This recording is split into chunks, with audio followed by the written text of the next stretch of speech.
Good afternoon. Welcome to this week. And let me tell you what a week it has been.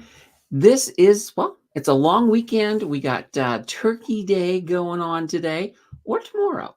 It's hard to say. Some people celebrated on Sunday, some people celebrated on Monday.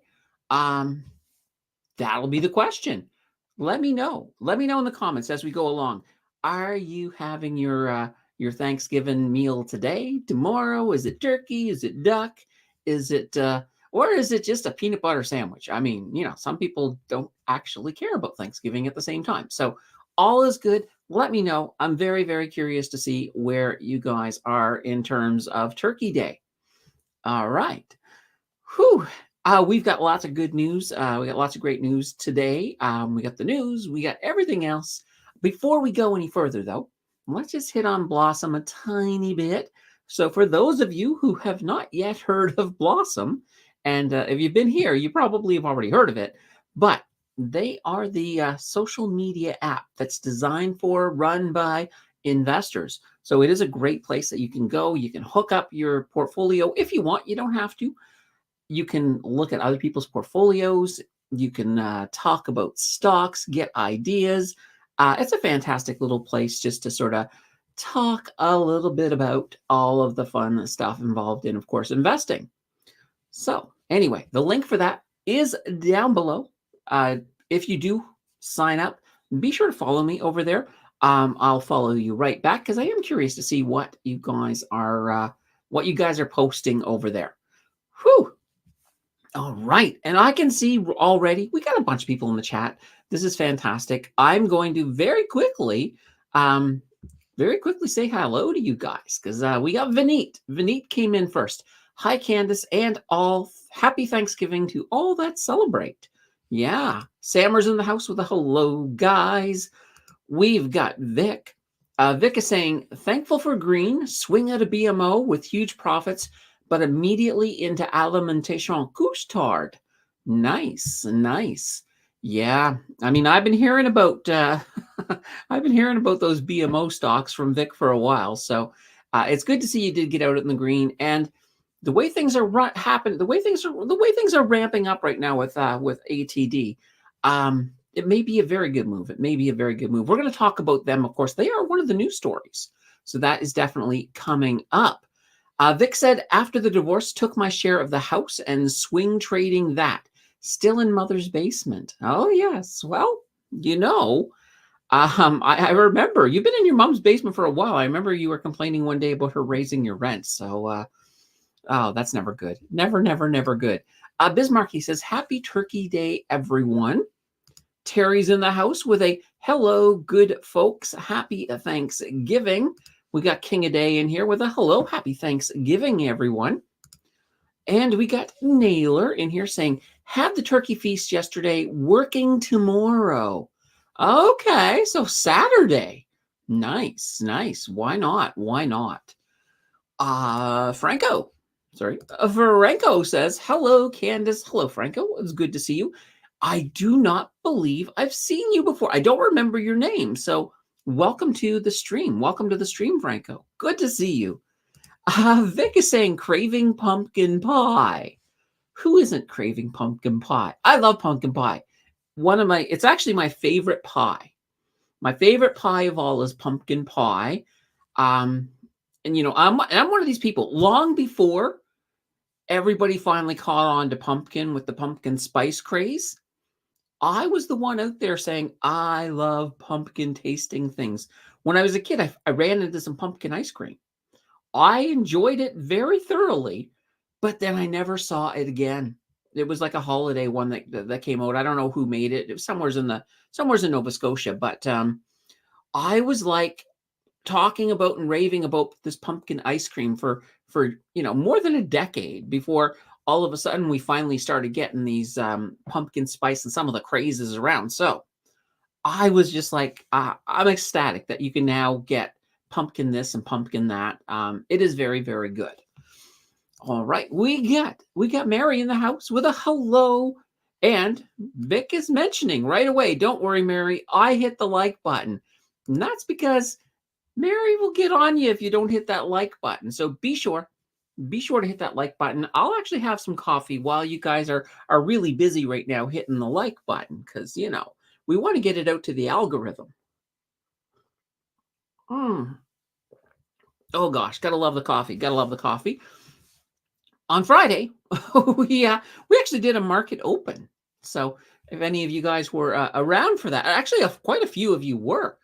That was a lot of fun. That was a lot of fun. That was actually only our second market open that we've ever done. And the first one I think was back. We did a surprise one back in August, so that was absolutely fun. We watched Tesla basically. We watched Tesla not really amount to much. They were down big time after the robo taxi event, so that failed to produce anything significant. It actually was kind of a bomb. So not that great. All right. And Mary says, I knew I could count on you, Vic. Awesome, awesome, awesome. So with today's picture, whoops, no, it's that way. It's that way. Dear banana bread. Sometimes it's funny with the camera. I'm looking at it and I'm like, I go to point the way it actually appears. Anyway, and it's always the opposite. I got to remember that. But anyway, hockey season has started this week. So those of you who have been waiting for the NHL to get back on track, this is a good week for you. Definitely a good week. Yeah. So I'm hopeful this year that a Canadian team can finally win. Let's get the cup back home. That's what I say. Let's get the cup back to Canada. But yeah, so that has started, and that's the reason I was like, okay, that would be a perfect sort of thumbnail on our pre-news picture. But yeah, gotta say, yeah, I'm just rooting for Canada for sure. Okay, Jordan says, happy Thanksgiving weekend, Candace. Being native, I celebrate a little differently, but with the same foods. Yes, absolutely. That would make sense. That would definitely make sense. And Vic says no longer smoking, so like to keep hands busy. So hermiting the like button. Yeah, hitting the like button. There we go. That's a good way. Yeah, Vic quit smoking. I believe it was right at the new year and has done fantastic. So you gotta love it. You gotta love it. Vic has made a lot of life changes this year, and I think everybody who knows Vic is proud as all heck. That's for sure. All right, let's actually jump into the news. Let's get that first news story under our belt. All right, just give me a second here. I need to pull up. I need to pull up. There we go. Right here. Bang, bang, bang. All right. So we got ourselves a happy beaver over there, and whoops, just give me a second here. I had my screen in the wrong place. I like to have it so that the chat is right next to the camera. That way there, as I'm reading your comments, I'm still making eye contact with the camera. So definitely love that. So this beaver's happy because she just got a job. And that means we got the Canadian jobs report that came out. And that came out Friday. That's right, because today's Sunday. We got some good news. I've been mentioning that this is the report that we've been waiting for. And one of the things I was worried about if unemployment got worse, we'd be looking at some jumbo rate cuts because that would not be too good at all. Well, here we go. We went into unemployment. So last month, our unemployment was at 6.6%. And expectations were for it to stay at 6.6% this time around. But you know what? We came in better, 6.5%. So unemployment dropped. And this is our first drop since basically last January. So that's really not too shabby at all. Some of the employment numbers really, really good. For employment overall, we were expecting 35,000 new jobs. We got 46.7 thousand new jobs. Last month, we only had 22.1 thousand. So we absolutely shattered expectations. Now, this next part, I think this is fantastic. Full-time jobs. we had 112,000 new full-time jobs. We were only expecting 45,000. So that's really, really good. Considering last month, we lost 43.6 thousand jobs, full-time jobs. Now, part-time jobs, this is kind of interesting as well.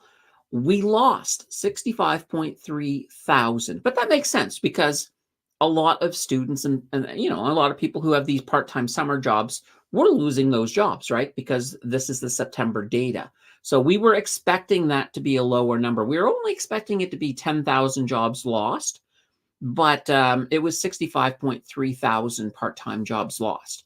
Now, a lot of that goes back to that full-time number. And this is what I like to see. I like to see more full-time jobs, and some of these part-time jobs, I don't know if some of them are being turned into full-time, but I'm liking the numbers that we see. Wages were up in September by 4.5%.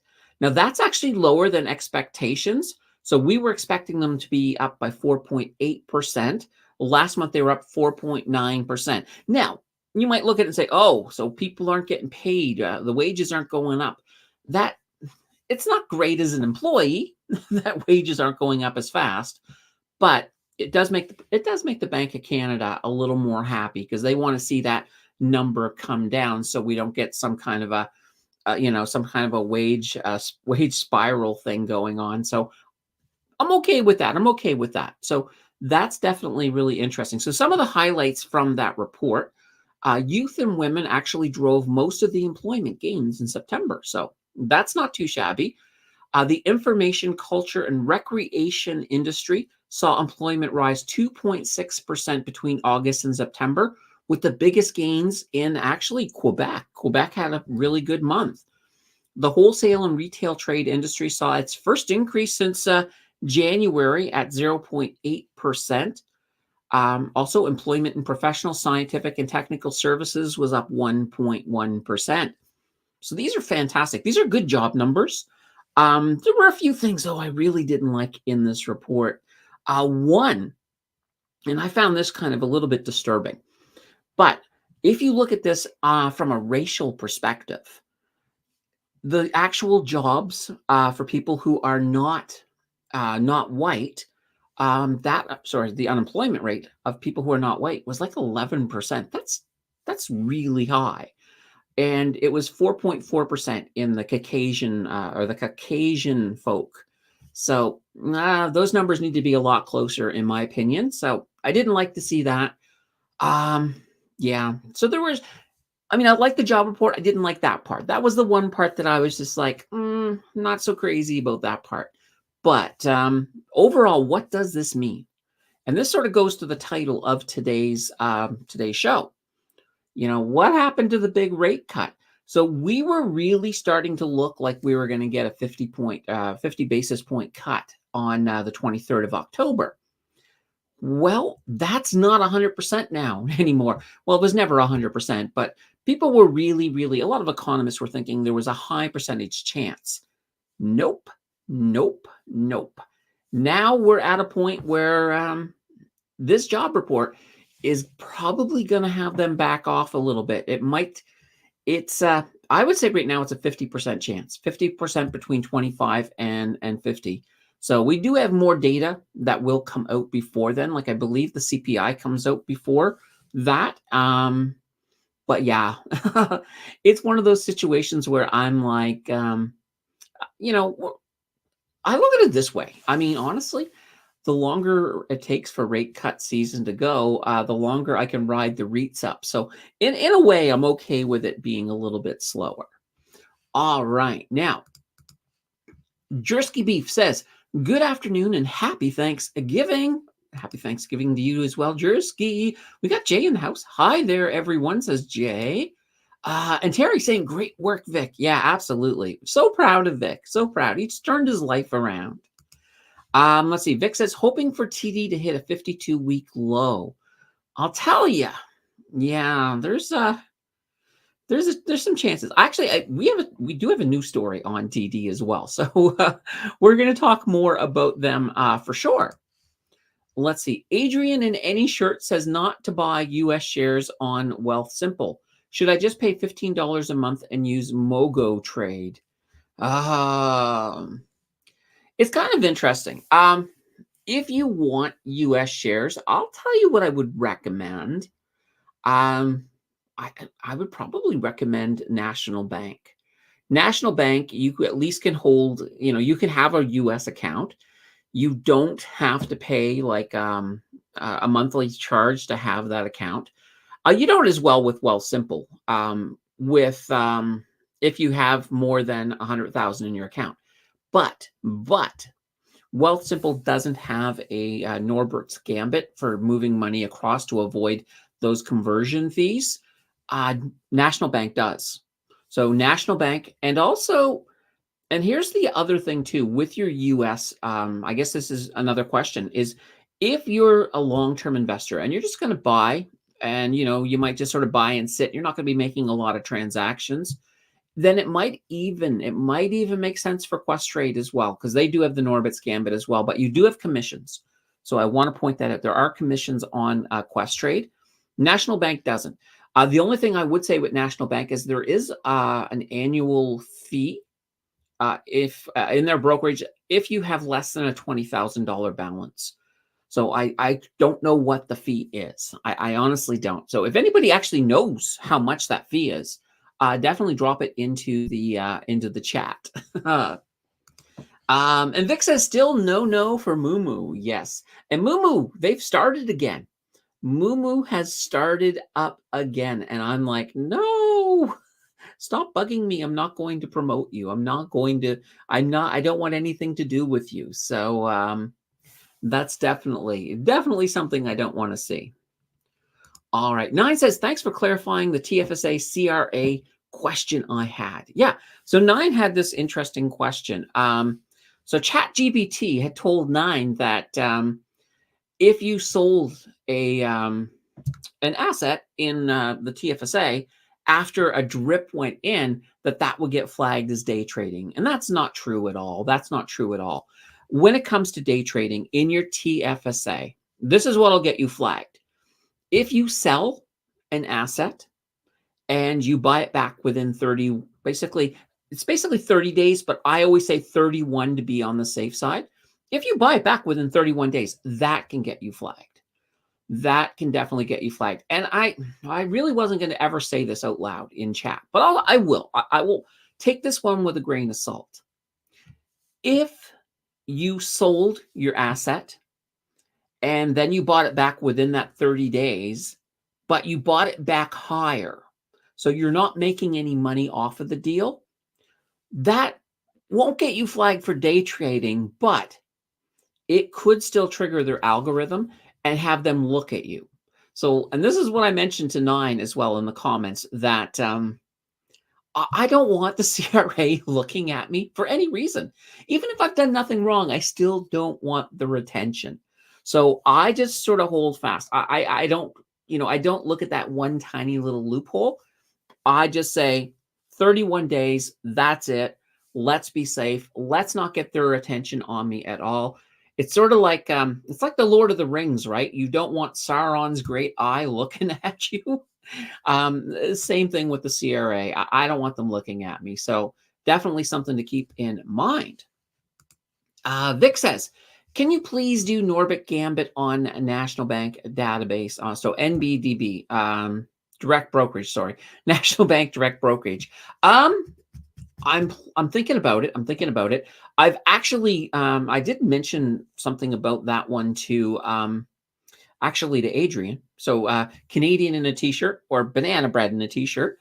So he might be doing it. So if he does one right away, then I probably will just refer people to that. But if he doesn't, then I'm probably going to have to do it.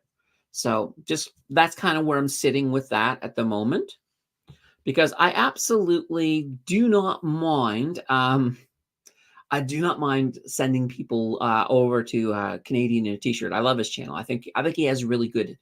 I think he has good material. 9 says Adrian the cover call. So this is a different Adrian. So the covered call ETF, he promotes Moomoo now. Oh God. Well, that's the thing. Here's the thing with Moomoo.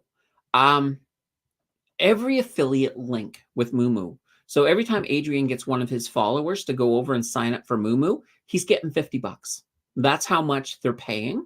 So $50 every time somebody goes over and signs up. That's one of the reasons that a lot of financial there's been a few, there's a few. I mean, there's a few people, financial YouTubers I respect that are sending people to Moomoo, and I'm like, okay, that's fine. I mean, I think everyone has to make their own decision. In my case, I don't like Moomoo. I don't like them.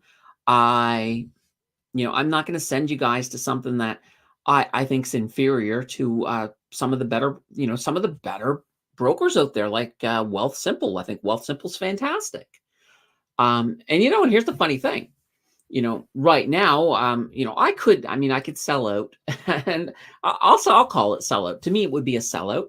I could sell out and do Moomoo, and I could sit here and say, "Oh my God, Moomoo's fantastic! I got a link down below. Head on over, get your, get in there, get some breaks on the commission." Because I think they initially give you so a certain amount of time of free trading before the commissions kick in, but not going to do that. I mean, I would rather, also I don't mind sending you, I don't mind sending you to Wealth Simple. Yeah, I get $25 if I do that, but I can stand behind the product. I like the product. And I don't think you'll be disappointed. Whereas if I sent you to something that's going to, start charging you all these commissions, maybe you're not going to like that product. And maybe that'll reflect on me because I would have been the one to send you to it. So I'm not doing it anyway. All of that fun stuff. Vic says closing out my Tangerine accounts. Miss the ING bank days. Yes, good old. I mean, I look at it this way. Right now, I'm very happy with EQ Bank. That's the one I'm using. But there are other options out there. Like if you're looking for let's say you don't want a little online bank, and you're looking for something a little bit more with a little bit more meat on the bones. Probably Simply Financial is probably one of the better of the bigger ones. Now they are owned by they originally were owned by Superstore, and I think they're also still affiliated a little bit with CIBC, but they do have all of the regular services just like a regular bank, and they don't charge all of the fees that the regular banks do. So that would be another option I would put out there if you're looking for something that's a little bit, because some people look at something like EQ Bank and they're like, okay, well they're a little bank, they're a little bank. I would feel safer in a bigger bank. Then that's what I would go with. But other than that, I'd just leave it. All right. Senna's in the house. Hello, or sorry, Senen. There we go. Let's see. 9 says, yeah, that's why I was under the impression that GPT was right. I don't want the CRA looking at me. Better safe than sorry. Yeah, that's the thing. I mean, you don't want to, even if you're doing something right, you still don't want to gain a bunch of attention because they do. I mean, the CRA does do random audits. That does happen. And sometimes you can do everything right and still end up getting a random audit. But you don't want a random audit. Trust me on that. They can be a pain. I have not been audited by the CRA, but I have read of some horror stories online. So no audits. You don't want the audit. Jay says, I just swapped my QMax 829 shares to HMax 1,185 shares. It was a good value proposition, and I gained an extra $40 more in dividends. Is there more value? If there is more value, ETF would be great. Yeah, I mean, it just depends. I mean, I think HMax is fine. So, yeah, I would go with that for now. We're always I will, of course, explore more ETFs as we go along, and we'll always be looking for some of the more value ones, but I am liking it. I am liking it. This is kind of funny. So yesterday came in and they grabbed the subscriber sponsored video. Boy, that was fun. I had to I filmed and edited that today. Gotta say though, I was a little surprised when I got in there. It turns out that that Borealis Mining is a penny stock. So I'm like, this is probably the first penny stock company I have looked at on the channel, at least deep dive wise. So it was definitely an interesting experience. So gotta say, I loved it. I loved it. um, uh, and that might be slightly sarcastic, a little bit, but it was still fun. I mean, that's the beauty. That's one of the beautiful things about the subscriber sponsored video, and we won't have another one of those until November. But you know, that's your opportunity to make me do whatever stock you want me to do a deep dive on. So it gives me a chance to do stocks I probably would not have normally gotten to, or ones that just can't win the vote because you know we always vote for stocks, of course. So pretty cool. All right. Ian says basically buying ETFs exclusively now. All right. Bismarcky says, when does the Borealis video drop? For you, because you're a channel member, you'll be able to watch it tomorrow. Everybody else who is not a channel member, you'll have that Tuesday at 2 p.m. Eastern. So I always drop, I have an exact schedule. So speaking of the schedule, guys, if you go over to Discord or if you go to the Facebook groups page, that's where I keep the schedule. So you can find it when all of the videos are dropping. So that to me is pretty darn cool. All right, we've got more stories. So I did mention I had a story about Alimentation Couche-Tard and their new bid.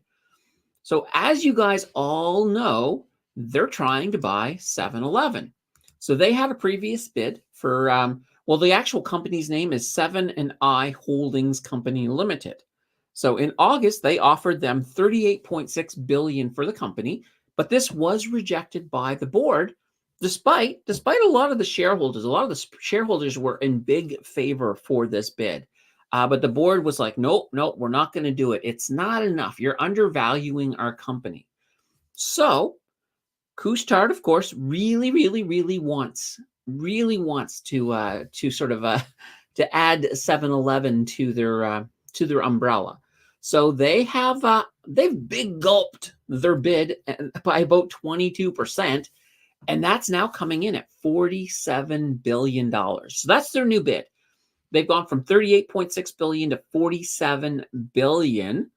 Now, here's the thing. Right now, Couche-Tard operates across 31 countries with 16,800 stores. If this bid was would be successful, they'd be adding 85,800 stores to their network. This is like exploding them into a massive company. Now, there is a snag. There's a snag going on here. So there is some talks within the 7&I Holdings to split up the company into a restructure that would help them fend off that Couche-Tard takeover attempt. So what they're looking at is they're looking at making a move that would see them move some of their non-core assets into a different holding company, which would then get listed while they seek outside investment for it. So the 7-Eleven part would be their own company, and then a lot of these other companies would be their other holding companies. So it'll be very interesting to see how this works. I don't know if that will actually stop Couche-Tard. I mean, Couche-Tard wants 7-Elevens, so they might say, "Oh, okay, well maybe we can get the 7-Eleven side and let them have their other." Maybe that's where it's going. It's hard to say. It's really hard to say how this is all going to go. But here's the thing. If they are successful with this deal, they are going to need to finance. They're going to need to finance it quite a bit. So we are looking at taking on more debt, and we're going to be looking at some share dilution if that happens. So you want to watch that. So I know, for example, I know Vic moved into ATD, but pay attention. If it looks like that deal is coming through, pay attention to what's happened, because you don't want to get into a situation where you get caught in the red for a bit if they do go into share dilution. But we'll have to see. Right now, there is a core group of the senior members of 7-Eleven who are fighting it big time. So that will be very interesting. All right.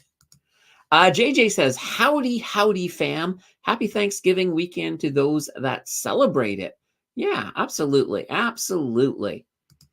So let's see. Are you close? Are you close in or retirement? If not, I'd be wary of HMAX since they have much more upside leg due to all the money call options. Okay, there we go. And that is always a consideration too. When you are dealing with covered call, you do have to look at things, for example, like your upside potential, because where covered calls come in, you can lose. And oh, we do have a whiteboard again. So maybe we'll look at that a little bit later. All right. JJ says, look at their price returns. It has not rebounded much. QMAX to SMAX switch would have been a better switch for more upside. So we can always look at that a little later. Just remind me after the news part is done. Ian says, when I was in Thailand in 2013, there was so many 7-Elevens. I could always see at least two, no matter what direction I turned. Yeah, that's the thing.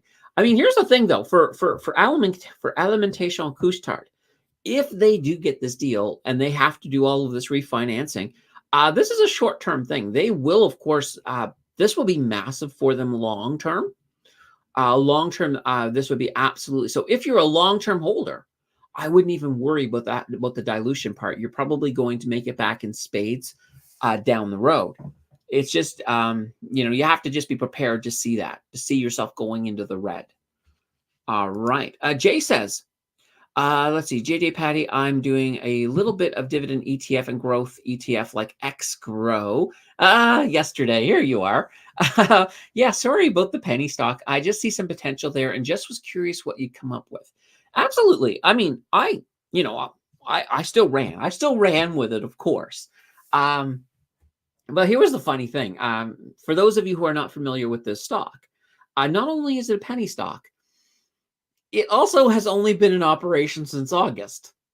So because if you've only been in operation for a few months, there's a lot of data that just is not available. So that was kind of funny. And Jill can attest. A couple of times I kind of made some groaning sounds. No, there's no data. So, but I managed to pull together and some data. I had to go digging for some of the data that I did get on Borealis, but there is potential there. But anyway, you'll have to watch the video and see. It's a good one. It's a good one. JJ says, even HDiv would have been a better option. Looking at HMAX distributions, they're unpredictable and change quite frequently. So, well, I'd be wary. All right. So JJ is very much not in the HMAX camp for sure. Let's see. Michael says, what does that company trade under? We're talking Borealis. Yeah, Borealis Mining. I think it's BOGO. All right. 9 says, I'm getting out of HMAX slowly for ENCL, but oil has been doing good lately. Yes, absolutely. And even I did read an article, I think it was yesterday, that the U.S. Is expecting Israel's retaliation to come as early as this weekend. So it hasn't happened yet, as far as I know. I looked at the news before I came on because I do that now. I always check the news quickly before I come on because lately on weekends, big news drops like seconds before I go live. I'm like, oh, it's like, what? Another assassination attempt? What? There's an attack? What? So definitely something to do.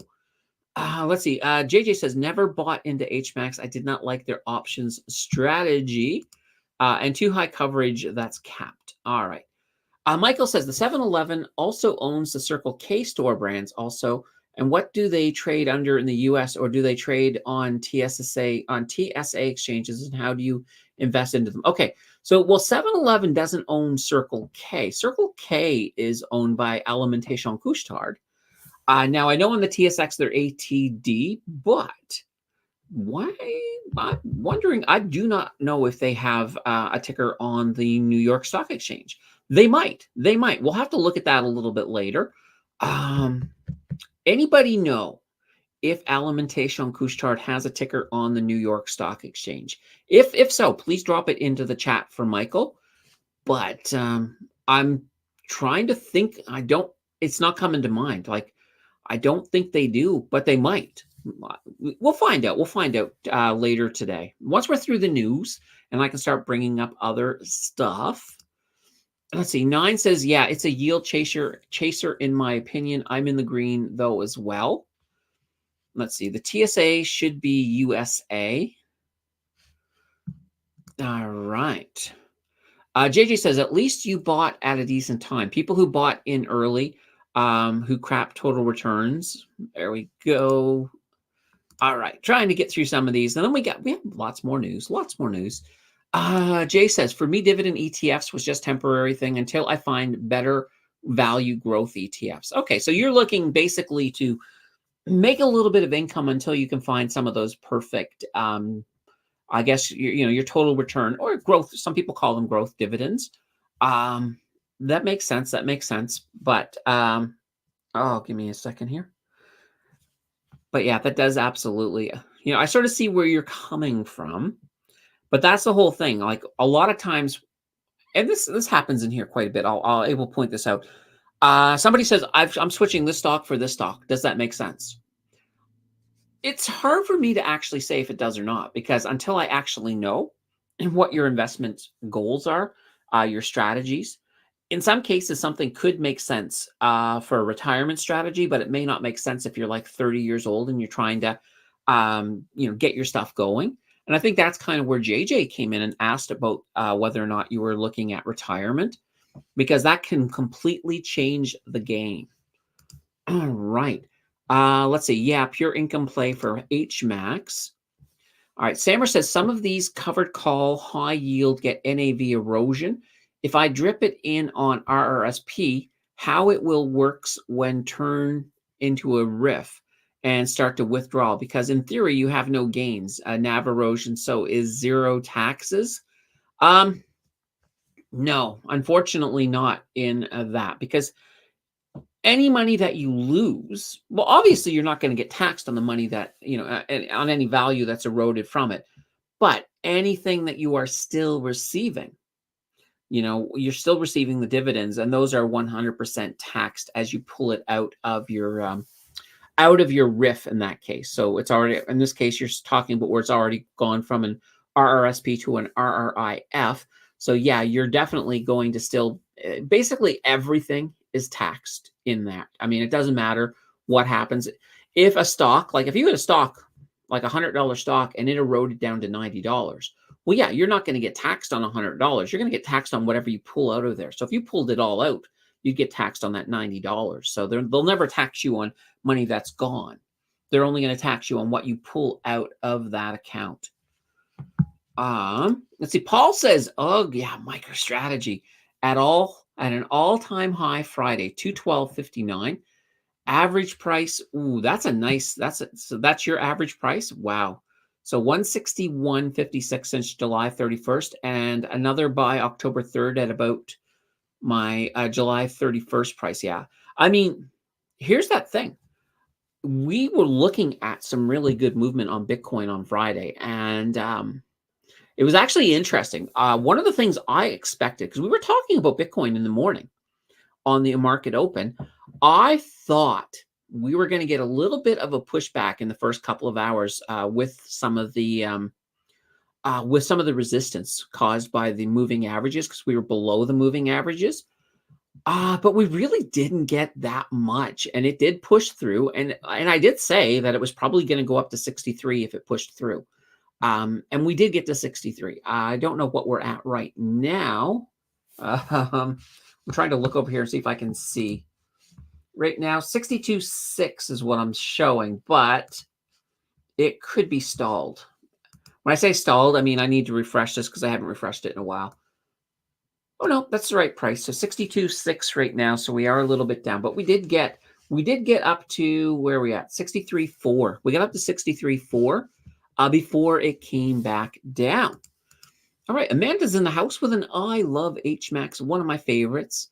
And like I said, once again, it really boils down to what you are using it for. If you're a pure income investor, and you're not worried about what's happening to For example, your NAV. So whether you're looking at NAV erosion, um, sometimes it still makes sense because you're looking at creating massive income coming, like especially if you're looking at pulling it out of your TFSA as tax-free income that's not going to affect any of your supports.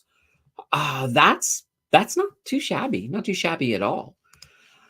JJ says, yeah, MicroStrategy has been crazy lately. Yeah, and it's interesting. MicroStrategy, Bitcoin goes up 10%. MicroStrategy will go up like 13, maybe 15.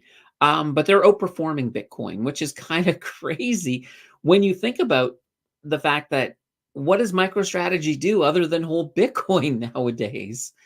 So it's interesting. It is definitely interesting. JJ says, if in or near retirement, pure income play is fine, but if not, there are better options. Yeah, and that's exactly what we're sort of getting at.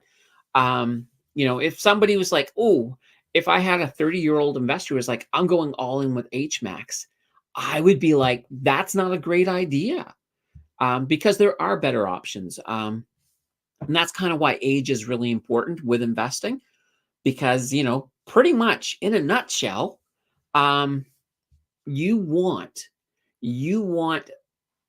mostly growth when you first start investing at a younger age. And then as you get older, that will slowly start moving into much more total return stocks. Although I will point out, a lot of growth stocks turn into total return stocks pretty much. It's kind of the way it goes. So you're going to go from a heavy growth to a heavy total return. And then when you start nearing retirement, that's when you want to start moving into the income stocks. So some people will start doing it early. Perhaps a little bit too early. Like if you're in your 40s and you're like, well, I better start moving over to income stocks. Well, no, that's too early. I would even argue that your 50s are too early unless you're planning early retirement. If you're, because that kind of moves some of those time gates a little bit closer. So, it's an interesting thing. You have to really, really sort of have a plan. And I think, honestly, right now you can find, especially right now you can find some pretty high dividend paying total return stocks, which are just crazy. But that's because of where the economy is and what's happening with the rate cuts. That's driving a lot of that. So I will say this over and over again, but as we're in this rate cut cycle, maximize what you can do with it, because once we're out of it, we're not going to see, like, if you think about the aggressive rate hikes that we had, and now we're in the rate cuts, we're in a cycle that is not normal. This is not a normal cycle because you don't normally get aggressive rate cuts. You don't normally get aggressive rate hikes. It's normally much, much more subtle than that. So we're in a situation, like when you look at what REITs have been doing, this is not a normal thing, but it is a kind of one of these unique opportunities that is there that you definitely want to take advantage of. And it's not just REITs, a lot of different companies.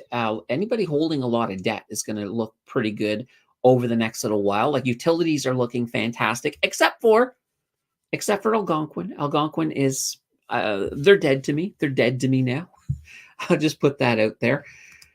All right. JJ says, Sammer, you still get taxed on all withdrawals regardless of gains. Yeah, exactly. That's exactly what we're getting to. So yeah, if you have, and this is one of the dangers, when you do put stuff in your RRSP that has erosion, you are losing some of that contribution room. You don't get it back. And it's the same thing. Same thing with your TFSA. You don't get that back. So that is one of those things. Some people are like, I'm not going to put anything in there that's risky. I'm going to put stuff in there that's going to continue to grow, even higher dividend stuff that's going to continue to grow. Like Canoe. Canoe is a great stock to have in one of these accounts because, I mean, look at that. They're at all-time highs. They broke $15. It was actually fantastic. We were on the market close when they broke the $15 mark. So that was just like, woohoo. Just very, very, very, very cool. 9 says RRSP RIF withdrawal is taxed. Yeah, exactly. Exactly. Here we are, ANCTF in the US. So there we go. Michael, I think it was who asked about that. So there you go. So ANCTF. Nice. Thank you, Wayne. Wayne is like this library. He's like my American library that sits in the background. And whenever I have a question about the American stocks, he's just ready to throw out some tickers for me. I love it. I love it. Paul says, hedge fund shorted. I keep going. I always look at that. Whenever I see MSTR, I always think Mr. I think, I think Mr. first for some reason. But so hedge fund shorted MicroStrategy, and there was a short squeeze. All right, Sammer says, thanks, Candace, JJ, and 9. Didn't know that. There we go. Jay says, my strategy, having 2 accounts, one in Wealthsimple and also in RBC, having a dividend ETFs made it possible to contribute or drip on my other account. I have very few funds on my paychecks to go around. Okay, fair enough, fair enough. But it still boils down to what your strategy is. Like, yes, you have 2 accounts and you don't have a lot of money coming in. But, are you, Jay, are you, looking at retirement in the next few years? Are you trying to create income, or are you just looking for a drip? Because here's the thing with the drip, right? You can find really good total return stocks that have half decent dividends, and you can put that into a drip in Wealthsimple. And then, you're going to continue building. Like we were just talking about Canoe. Canoe has like a, 8.11% yield, at least last time I looked. So that, and plus where it's only, now it's $15, but if you had a half decent amount of Canoe, that's not a bad drip moving around. So, you would very quickly start building up your amount of Canoe. And the nice thing is with Wealthsimple is you can drip fractionally as well. So that's always a nice thing. So, you don't have to have like an exact $15 in dividends every month. Because if you only have, let's say you had $7.50 in dividends, you'd end up with a half share of Canoe. So that's not too shabby. Paul says RIF. Let's see, RIF minimum withdrawal percentage has no taxes withheld, but you will pay at tax time. Yeah, you do. You still pay it at tax time. It just means that, because here's the whole idea with the RIF, and this is one of the reasons why they don't tax that minimum, is a lot of seniors who are at that point. A lot of times that money is coming under, it's coming in as income that is not taxed. When I say not taxed, it's because it's within that non-taxable threshold for the province that they may be in. So that's one of the reasons that they do that.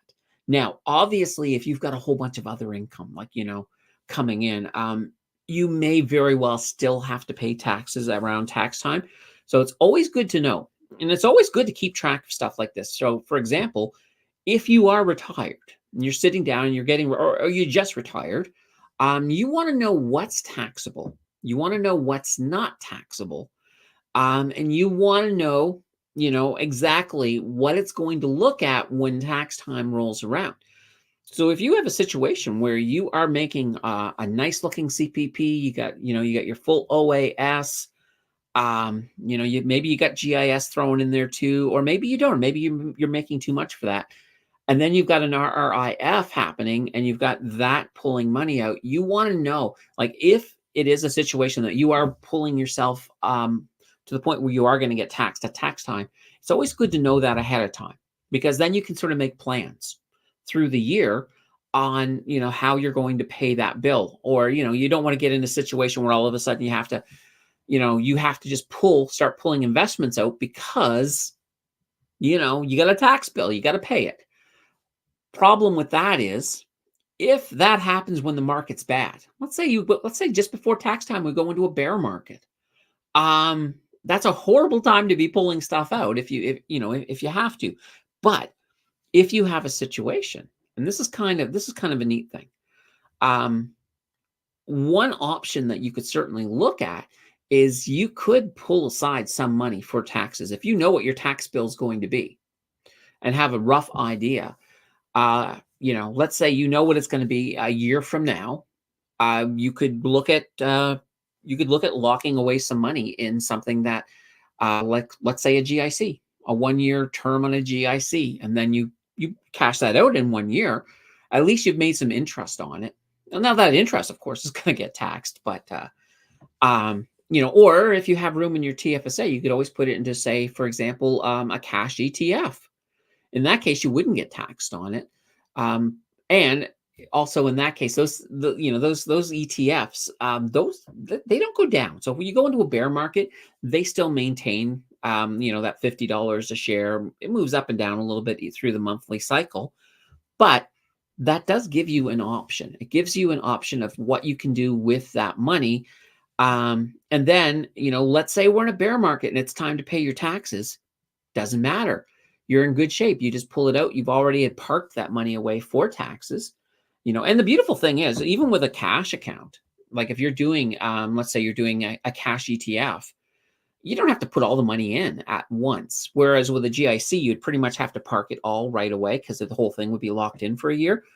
With a cash ETF, you can simply, let's say you're going to be owing about $1,000. Well, you could say, okay, well, $1,000, I can divide that up amongst the year, and that's how much I'll be parking each month into a cash ETF, as one option. So that just gives you, it gives you more options. I like it that way. All right. Michael says, look at ATD, which a good company and levels to move up from this area. All right. So with Alimentation Couche-Tard, and this is kind of where I'm looking at right now. They are a fantastic company. They have been growing big time.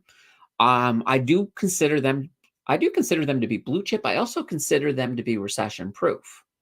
So I am expecting over our long term, I'm expecting big things from Alimentation Couche-Tard.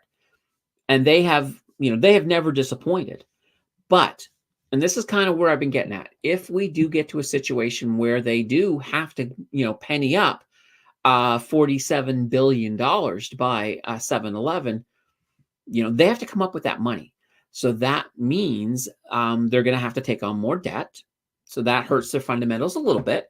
But what hurts them the most, at least share price wise, is they would be looking at doing dilution, which basically means they're going to increase their number of outstanding shares. So when that happens, all of a sudden, because there's more shares, but the market cap's the same, all the share values go down.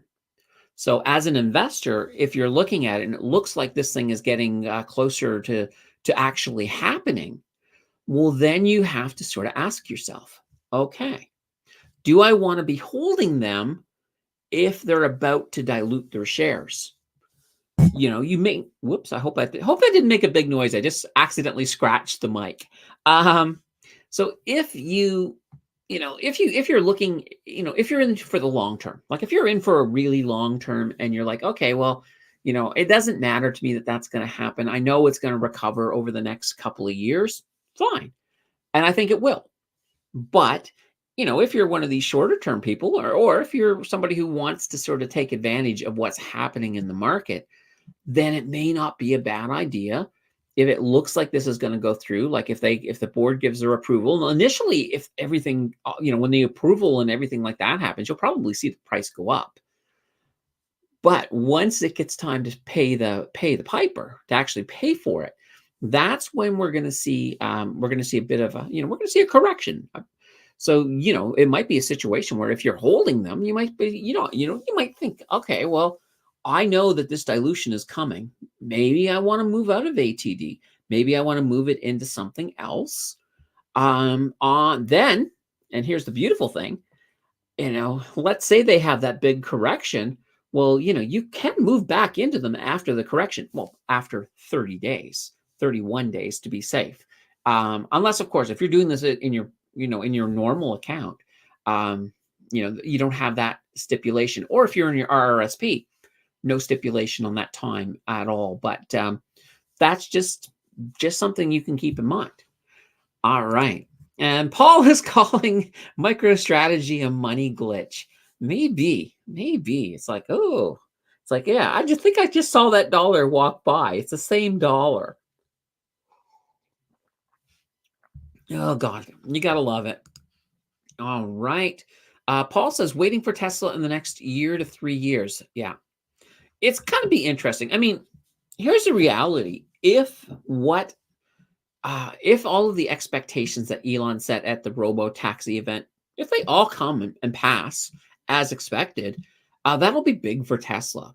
One of my understandings is a lot of the reason that Tesla fell after that event is because a lot of investors got really annoyed that they didn't announce any new cars, any new models. And they were like, what are they doing? Are they just putting the whole car business on hold while they work on the robo taxis? And I think that is what really, really sort of got to investors. And that really helped sort of pull them down because they weren't really, they were saying, okay, here's what we have over the next little bit, but there was nothing like, this is what we're doing now. These are the new models.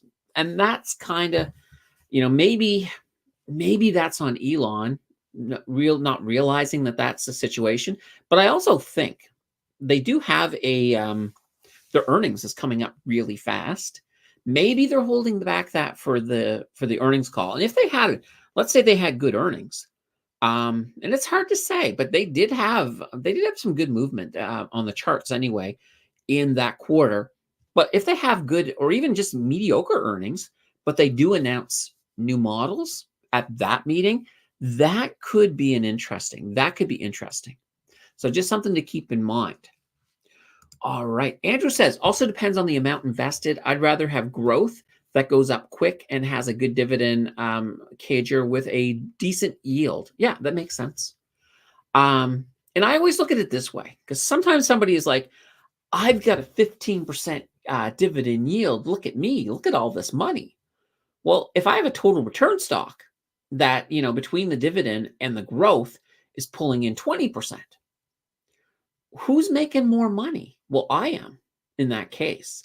Now, of course, if I want to liquidate it, I would have to sell some stocks, maybe sell a stock to get the cash out. Whereas the dividend person can just pull their dividends straight away. So, but when you look at the math, that 20% total return is going to beat that 15%. Now, let's go another step further. If that covered call stock with the 15% return is also having some erosion in their price, so they're having NAV erosion, let's just say it's an ETF, well, are they still making 15% because their share price may have gone down 2%? So if the share price went down 2%, but they got a 15% dividend, well, it's almost like they're only making about a 13% dividend, right? So you got to look at that. A lot of people don't. Like sometimes people will get, it's almost like looking through the world with rose-colored glasses. In this case here, it's dividend-colored glasses. So you're looking at the dividends and you're thinking, oh, this is fantastic. Look at these numbers. But you have to look at the big picture. You always should look at the big picture. Now, the only exception, of course, is you do have somebody in retirement who needs those dividends. They just need that cash. They need it flowing, and they're not going to be. And here's the thing, and I will put this out too. Like you could say, well, okay, why doesn't that senior stick to the total return and just sell a few stocks? Because they'll make more, right? Yes, but, and here's that but. What happens if the market starts going into a bear market? Then they may be in a situation where they can't really do that because they're going to be losing money. But a lot of those dividend stocks are still going to be paying their dividends. So that's one of the reasons why dividends becomes a little bit more of a safe haven if you've got an income retirement fund that you're trying to pull, especially if you're relying on the tax-free. Now, you could argue that maybe a company will cut their dividends. In that case, you're going to have to change to somebody else, of course. That can happen. If you have a split core, that's a normal practice in split cores is to pull back the dividends every so often. So, that's just things that you have to look at when you're putting together your plan, like your retirement plan. All right. 9 says you can use covered call income to buy total return ETFs. That is what I do. Okay, there we go. Best of both worlds. Yeah, absolutely. See, so this is kind of I like what 9 is doing, because you've got the covered call income coming in. and then you're just putting that into total return. So, you are still actually increasing your overall income each month, but now you're getting that growth from the covered call, or from the total return stocks that are in there. I mean, I always like to say this, there's no wrong way to invest. Well, there is, but there's no wrong strategy per se. There's just some strategies pay a lot better, and some strategies are much better in different circumstances. So one of the goals, and this should be a goal of, if you have an investment advisor, this should be their goal. Their number one goal should be to fit you with an investment strategy that matches your goals. A lot of times they don't. A lot of times, and this is one of the reasons why do-it-yourself investing is huge, is because there's a lot of financial advisors out there that what they're doing is they're fitting you with the with the strategy that will make them the most commissions, the most profit for themselves, or for the company they work for. Like if they work for BMO, you can be sure they're going to be putting you into a lot of BMO ETFs. So all of the management fees are going to BMO. No, I do. I mean, I do for the most part, like some of the BMO ETFs. So, but it's just, you always want to know the motivation of whoever it is who is helping you with your information. Like, are they making money off of you? That's the question that you want to ask, because if you understand a person's motivations, then you begin to understand their biases. And then you can take that into consideration when you are getting advice, because that's really, really, really important on the long term, and also on your pocketbook. All right. Let's see. Andrew says, I'm starting to use VectorVest more and more. Companies like EQB and IFC show up often with charts that seem to go up and up the right with decent yields. Yeah. VectorVest. I looked at it briefly. I did look at it briefly. So it looked interesting. It did look interesting. So I'm trying to think what's the best word to call it. I know it's like a website that just sort of helps you with investing, but we'll leave it there. I looked at it briefly, and it's been a while. So let's see. MicroStrategy has been running hard. Oh, they sure have. And keep in mind, we haven't yet seen. Now, I did hear an interesting thing about Bitcoin. One of the thoughts on why Bitcoin is taking its time this time around after the halving is that a lot of investors are trying to hold out for that election to see what happens. So that could be the case. Now, I know I did say that I'd be concerned if we don't break the all-time high by the end of October, and I will be concerned. But it sure would be nice to see things finally take off, even if I had to wait, an extra week and a half or so to get past that U.S. election. But it's getting close. It's getting close. Hopefully. JJ says, I got some work to do and then off to my volleyball league. I'll catch y'all later. Well, good luck with the game. Good luck with your game. 9 says, I drip SCHD into my TD RRSP to avoid $10 per trade fee. Oh, nice. Nice. Yeah, absolutely. So those of you who are watching, SCHD had their big split the other day. So now it's much more affordable. So this is a US ETF. I did add them, by the way, and I said I would. I did add them to the 0 to 100K challenge. I sold, I think I sold FRD and put it all into SCHD. So I still have 3 American positions. And that was the thing. FRD came really close to breaking even. I was like, okay, it's time to get out of this one. And and I did want to grab SCHD. It is a fantastic ETF. I do like it a lot. Andrew says, knowing what sectors do well during different parts of market cycles helps so much. Yeah, absolutely. That's one of the things. Like, some people are like, why do you do the news? This is an investing channel. Well, the reason I do the news is that a lot of times the news plays directly into what's going to happen on the market. So it's very important to pay attention to the news. Paying attention to the economic cycle, what's going on, even politics.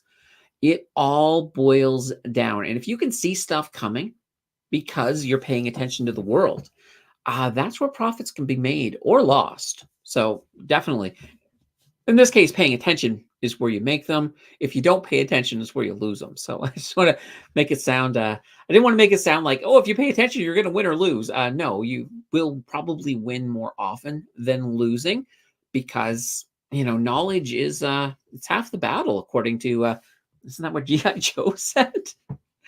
Oh boy, I can't believe I just quoted GI Joe, but that's fine.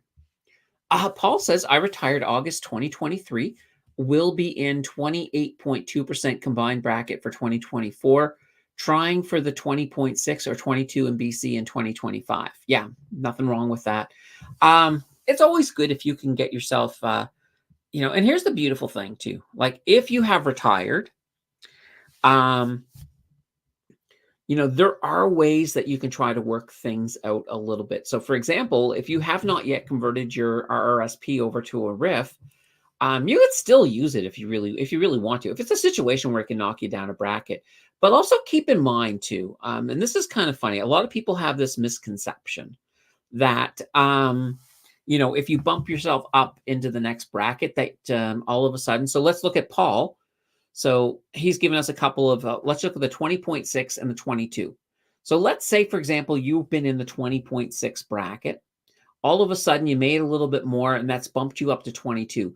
What that means is that only that little bit more that you made is going to get hit at 22. The rest, well, not the rest, but each bracket always gets the same. So for example, if you're, the beginning part of the bracket is always, free. You can make so much without it being taxed. So if you make more than that, it doesn't mean that you're going to get taxed on the stuff that that are in the free bracket. You won't. So each bit of money, it's like a tiered cake. The bottom tier gets taxed at this much. The next tier gets taxed at this much. And as we get to the tiers, like the 20.6% tier will get taxed at 20.6, but only that tier, only the money in that tier. And then the next tier, even if you've only gone over by $10, well, that $10 will get taxed at 22, but not the whole thing. So it's just kind of an interesting thing. I have heard, and I've listened to people like all my life saying, oh yeah, it's going to bump me up to the next tax bracket and I'm going to have to pay a ton of extra taxes.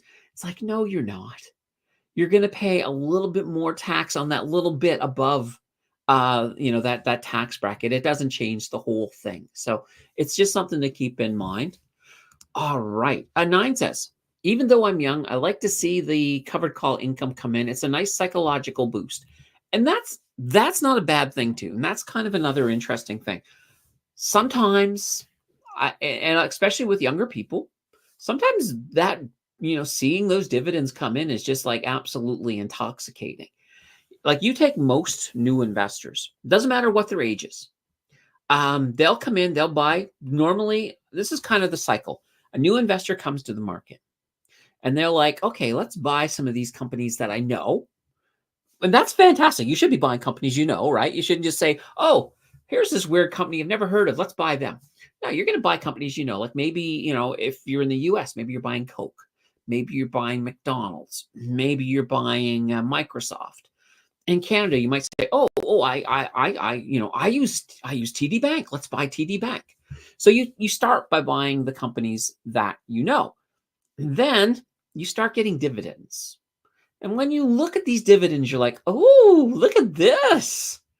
Then you start realizing, okay, some companies pay dividends. Then you start looking around. You're like, oh my God, look, this company pays more dividends.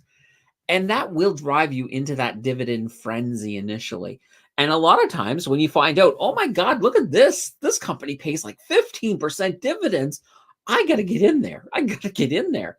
And you have no idea what covered calls are or what's going on with any of that stuff, but you see the bigger numbers and that will happen. And then as you start to learn about the market, as you start to understand, you start to, the dividend craze will normally, pull itself back down, but it doesn't hurt sometimes to have a few stocks, even if you're young, that, pay some half decent dividends because there is a psychological boost. let's say, for example, if you're invested, we've used Canoe, we'll use Canoe again. Let's say you've got a bunch of shares in Canoe. Well, around the middle of the month, when you get your Canoe dividend, that's a pretty big shot in the arm, right? Especially like if you're at Wealth Simple. This is one of the other things I always loved about Wealth Simple is they send you an email telling you you got dividends. It's sort of like the you got mail with with AOL.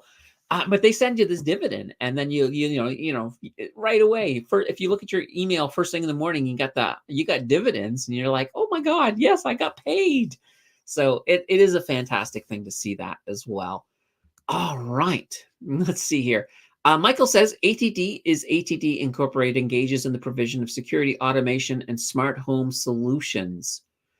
Yeah, I think maybe that's probably the ADT on the US one. So that's a little bit different. A little bit different for sure. Yeah, security.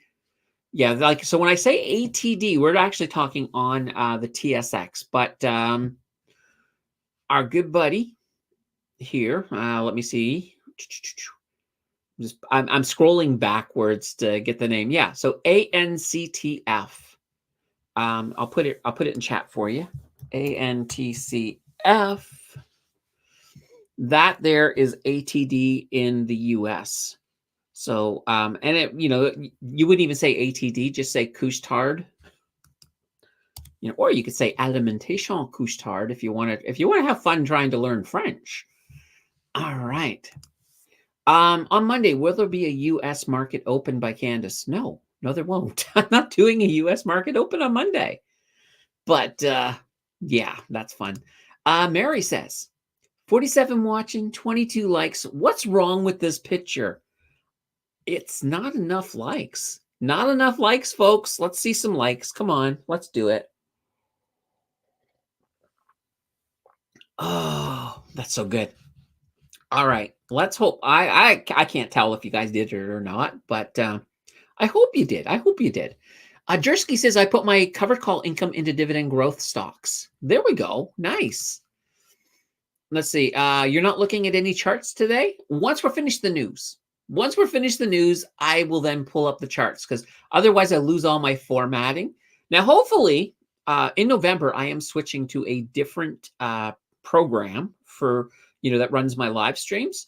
I think I'll probably have a lot more flexibility. So I'm getting out of StreamYard. I'm going to something called Ecamm Live. It's a Mac version, sort of a Mac version of StreamYard, but has a whole bunch of extra bells and whistles. All right.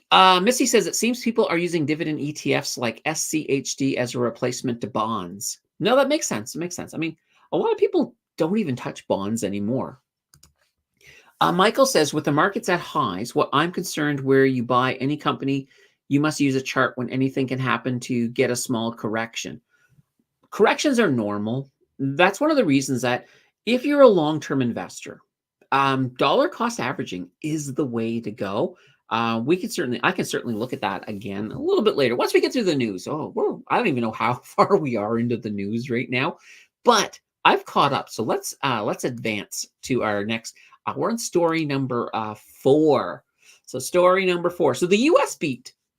So we did have a couple of reports. We'll make this one pretty fast. We had a couple of reports that came out in America this week. So the CPI came out. So they actually, kind of interesting thing is CPI didn't quite do as well as expected. We're still moving in the right direction, but we're not as fast as we had thought. So the month-over-month CPI, we had been expecting it to come in at 0.1%. It came in at 0.2%. Last month, it was also 0.2%. So no change month-over-month. On their year-over-year, we were expecting 2.3%. We did get 2.4%. Now, this is where we see that positive fact that inflation is moving in the right direction. A month ago, last month, it was at 2.5. So it has come down 0.1 in the U.S. On the core, we expected month over month to come in at 0.2. It came in at 0.3. So the same story there. Year over year, we were expecting it to come in at 3.2. Now it did rise up to 3.3. So that was the one little bad part into the CPI. But we are now at a point where the CPI is not it's not as powerful as before. And as such, this really didn't impact the markets very much. We also had the PPI, so the Producers Price Index, come out. It came in at 0.0%. We actually had expected 0.1%. So that actually came in better, which is fantastic.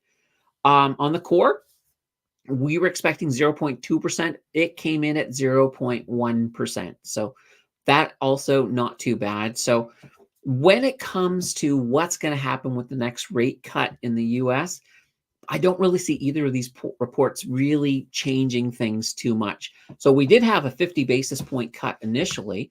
Um, I imagine the next rate cut is probably going to be 25. I can't see them jumping ahead. I really can't. All right. JJ says bonds suck and always do suck. JJ, tell us how you really feel. Sammer says, have you heard about the stocks Joby in the US? They make flight car like big drones. Oh, no, I haven't. Oh, bring that one up after the news. I'd like to take a look at it. I really would. All right.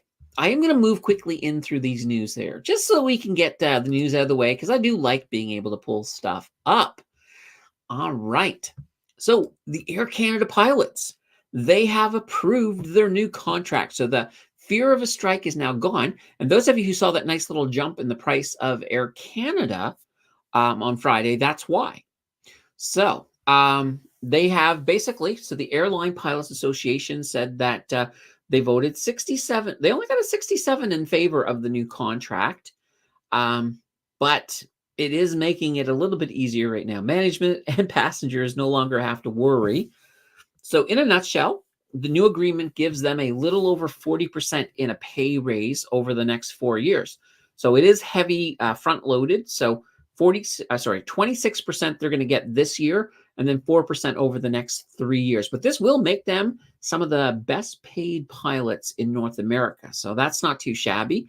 Now, the pilots who voted against the agreement, they actually felt it didn't go far enough. It was fine with pay, but they still have concerns with scheduling, quality of life, and there's apparently quite a large pay gap between newer employees and the more experienced crew. So those are some issues that are still out there, but honestly, those issues probably won't be dealt with until the next agreement bargaining, which is, 4 years away. So definitely interesting.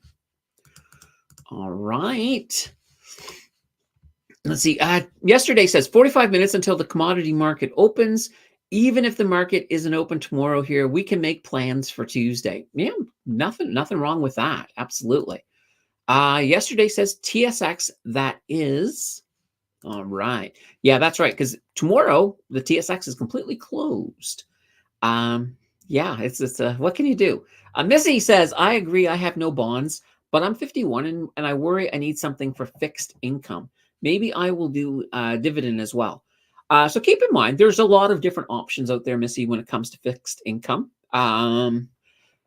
One of the more popular things is if you are looking at locking things in, you can sometimes get some good rates with a GIC, although those rates are starting to come down now that rate cuts are coming in. So, they may not be the best option right now, but there's still like cash ETFs, things like cash, CASH, PSA is another one that you can certainly look at as a place to park money. And then at least then you're getting some money back at the same time.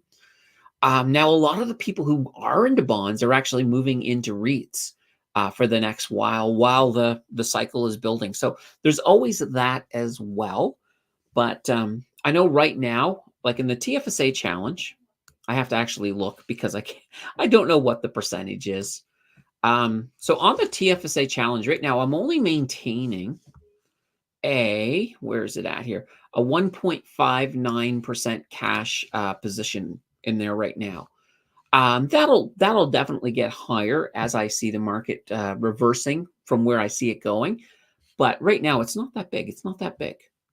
And Jay says, I regret buying XSU small caps. I bet there is better small caps out there. Yeah, absolutely.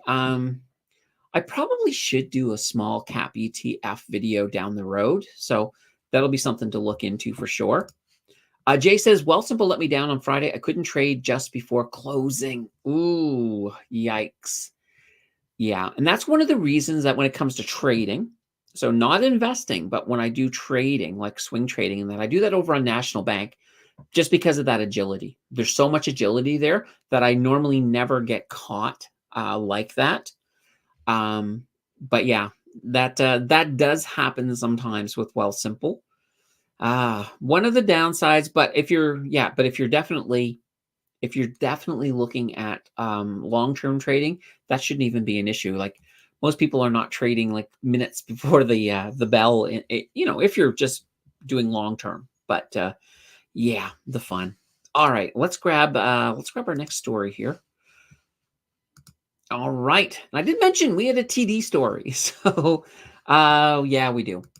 All right, so TD has had to pay the piper. So they did plead guilty to charges of money laundering in the U.S., and that has they were then handed down the largest money laundering fine for a bank in U.S. history. So they made the history books with this one. Basically, because they failed to deter money laundering in their banks, the price tag came in at just over $3 billion. That's roughly what we kind of expected that. And they did put aside money for that. Now, here's the thing, though. In the US and perhaps Canada too, TD has not had a great track record lately. So since August, these are some of the other fines that TD has had to face in the US. So U.S. regulators have fined them $28 million for sharing incorrect customer credit information, and that was with some of the credit reporting agencies. Not good, not good. They have also been fined $128.5 million for faulty record keeping. They've also been, and this one actually is concerning. They were fined $28 million for placing fake stock orders to manipulate the markets. That's like crazy. This is just not good. And keep in mind, in Canada, they've had a few issues as well. So they were fined 9.2 million in May for failing to report suspicious transactions. And then just this week, they weren't fined, but they agreed to pay a 70.3 million settlement, basically because of it had to do with commissions paid to brokers who were not allowed to give investment advice. Wow, they're definitely not doing well lately. Now, because of all of what happened in the U.S., though, we're getting back to the U.S. because that's kind of the key to this story. They've had a lot of consequences. So First Horizon, for one, they had a $13.4 billion acquisition planned of First Horizon. That got killed last year because of the money laundering. So, bye-bye. Your expansion is not good. And now they're at a point that they've had a 2-decade-long effort to expand into the U.S. market, and it's just not in a good place.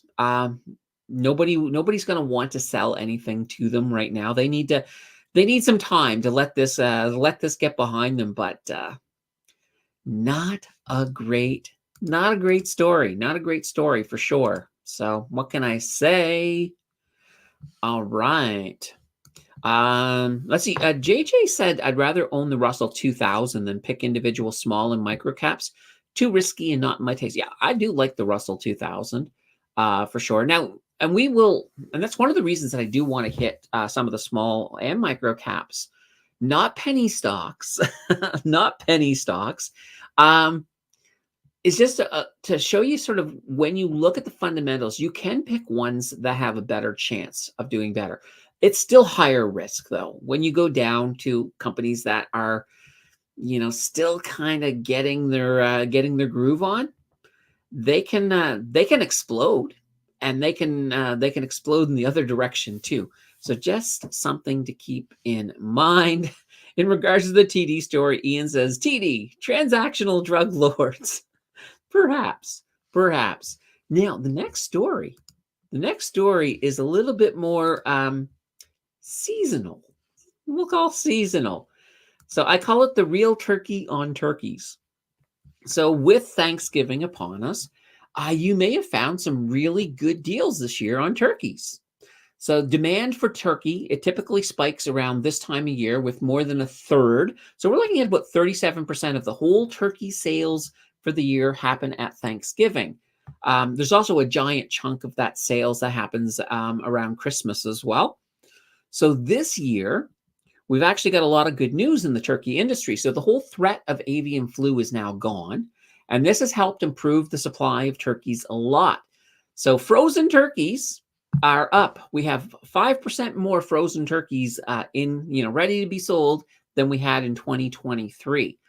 So this is good. This will give you plenty of turkey options, and it should also translate into better deals for your holiday turkeys, which is a good thing right there. Unfortunately, and this is kind of the one sad note, the retail prices, they are set by the retailers, but hopefully and luckily, sometimes the cost to farm can influence how much people will pay. So we're looking for cheaper turkeys this year, nonetheless. All right. So as for retail prices of turkey, according to Stats Canada, they have declined 5% compared to last year. So it does look like the price of turkeys are down. Stats Can also said that the average turkey of 6 kilograms, which can feed about 13 people, can now cost between $24 to $30. How much you end up paying for the turkey will, of course, depend on the type of bird and where you buy it from. But yeah. So yeah, it's kind of funny. There's better turkeys out there, better turkeys this year. And the nice thing too is when there is more turkeys, you can probably get the size you want, opposed to being forced to. There's nothing worse than if you need a small turkey because you don't have a lot of people to feed, and you're forced to buy a big one. Then you're eating turkey leftovers until the cows come home. So just something to put out there. Jay says TD Waterhouse used to be good, better than RBC Investing. Andrew says RBC has a wealth of info on their platform. I need to look up resources that shows what sectors excel during market cycles. Do you know of any good ones? Well, right now, I mean, as I've been sort of saying, because I actually just did a video on some of the sectors. So right now, real estate is looking good. Utilities are looking good. I have a feeling communications will start to look a little bit better as we move into 2020. Into 2025. I had to think for a second. So yeah, there's definitely going to be some really good, and this is a thing. This is always changing. So right now, energy is looking good because of conflicts in the Middle East. So, if things get worse in the Middle East, and they might, and they probably will, that's another sector you don't want to ignore.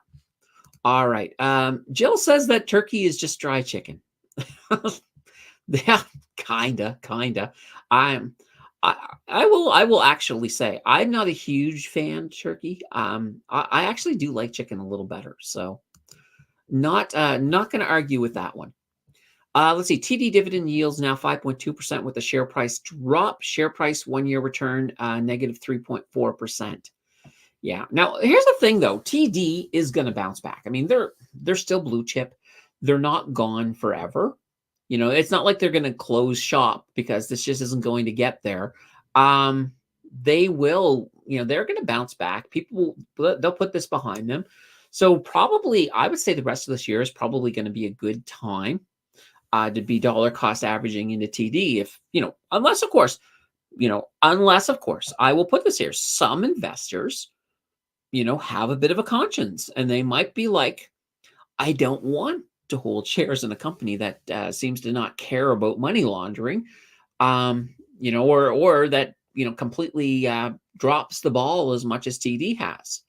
So, and that's perfectly fine. I mean, when you go look at ETFs, for example, there are ETFs that will actually give a breakdown with you in their documentation as to, how much of the fund supports different things that are more controversial. So, that's not too shabby. Now Missy says, I buy from a turkey farm near me. Hopefully it's frozen. Of course, every time I think about turkeys and Thanksgiving, I always think of the classic WKRP episode where they did the turkey drops. If you've never seen this episode, folks, it is on YouTube. You can watch it. Just type in WKRP and turkey. It is one of the funniest episodes of that show ever.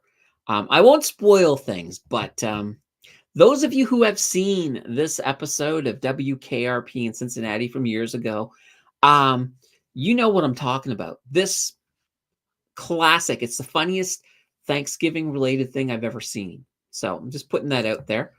JJ says, never a fan of turkey. Dry. Yeah, dry as it's dry as a dried up fish. That's what the F might stand for there. JJ says, I prefer Cornish hen, much tastier and juicier. And Missy saying, JJ, you just need to baste the turkey. Come on. Alberto, I think Alberto might be new. Or no, maybe second post. Is this your second post, Alberto? I feel like I might have seen your name once, but I'm just a thought. Let's see. When will TD pay these fines to their customers?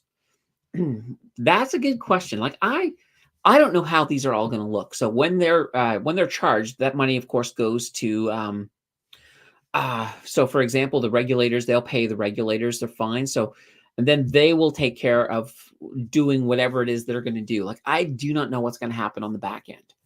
But TD has put aside the money, so they're ready to pay sooner than later.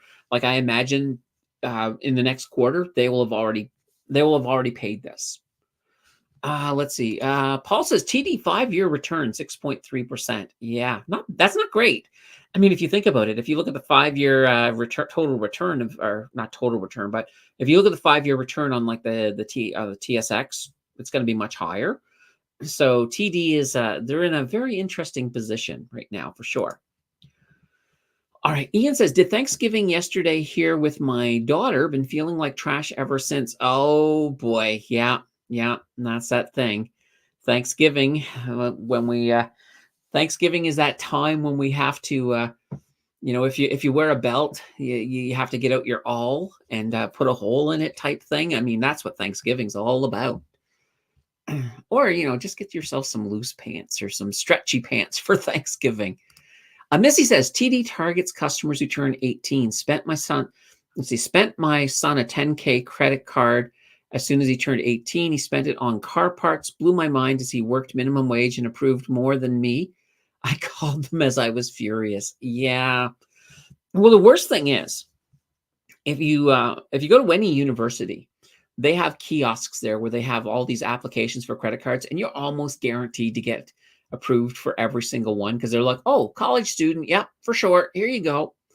And it's like, oh boy, that's a great way to, you already got student loans building up debt. Let's just throw a bunch of credit card debt on top of you too. Oh boy. Jay says, please don't be negative to turkeys. Otherwise, the WEF will replace them with soy-based turkeys. what are those called?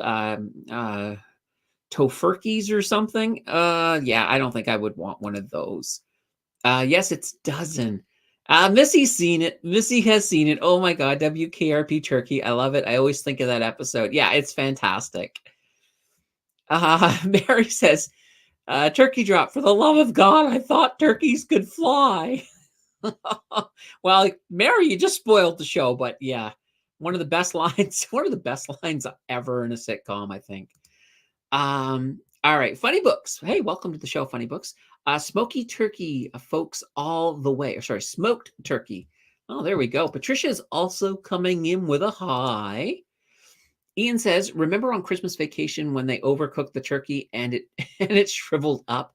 My sister did that one year. It actually does that. Oh boy. Yeah. Luckily I've never been in a situation where somebody did that to a turkey, but I've had some dry turkeys. It's kind of funny, like with turkey, it's like I gotta have the dark meat because I've always find that white meat is just too friggin' dry. So see, cooking a turkey takes a certain skill set. It's funny. I read that in Liam Neeson's voice in my head. That's what I heard when I was reading that. That's funny. Let's see. JJ says, I remember that feeling like just yesterday. Paul says, TD Chief Executive Officer Bharat Masrani today announced his intention to retire on April 10th, 2025, after 38 years at the bank and more than a decade as a CEO. Yeah, yeah. Maybe with some new blood in there, they can really start paying attention to the rules. Patricia said that I got my first credit card in a kiosk at university. There we go. See, it happens. It happens. From September. All right. Yeah, exactly. Butterball turkeys are the best. Never dry. They bake them with butter in them, I think. So, there we go. Missy says the best turkey I ever made. I was so hungover. I wish I could remember what I did. Okay, but were you so hungover that that it was no matter what going to be the best turkey that you ever had? Yeah, food tastes good. I think when you're going through that type of a mental situation after a lot of merriment. That's what we'll call it, merriment. All right. Well, we do have more. We got one more story, and I think I have something in the crypto corner as well today. All right. So those of you who like Spotify, they are boosting their prices again this year, and they said they're going to do this by the end of the year.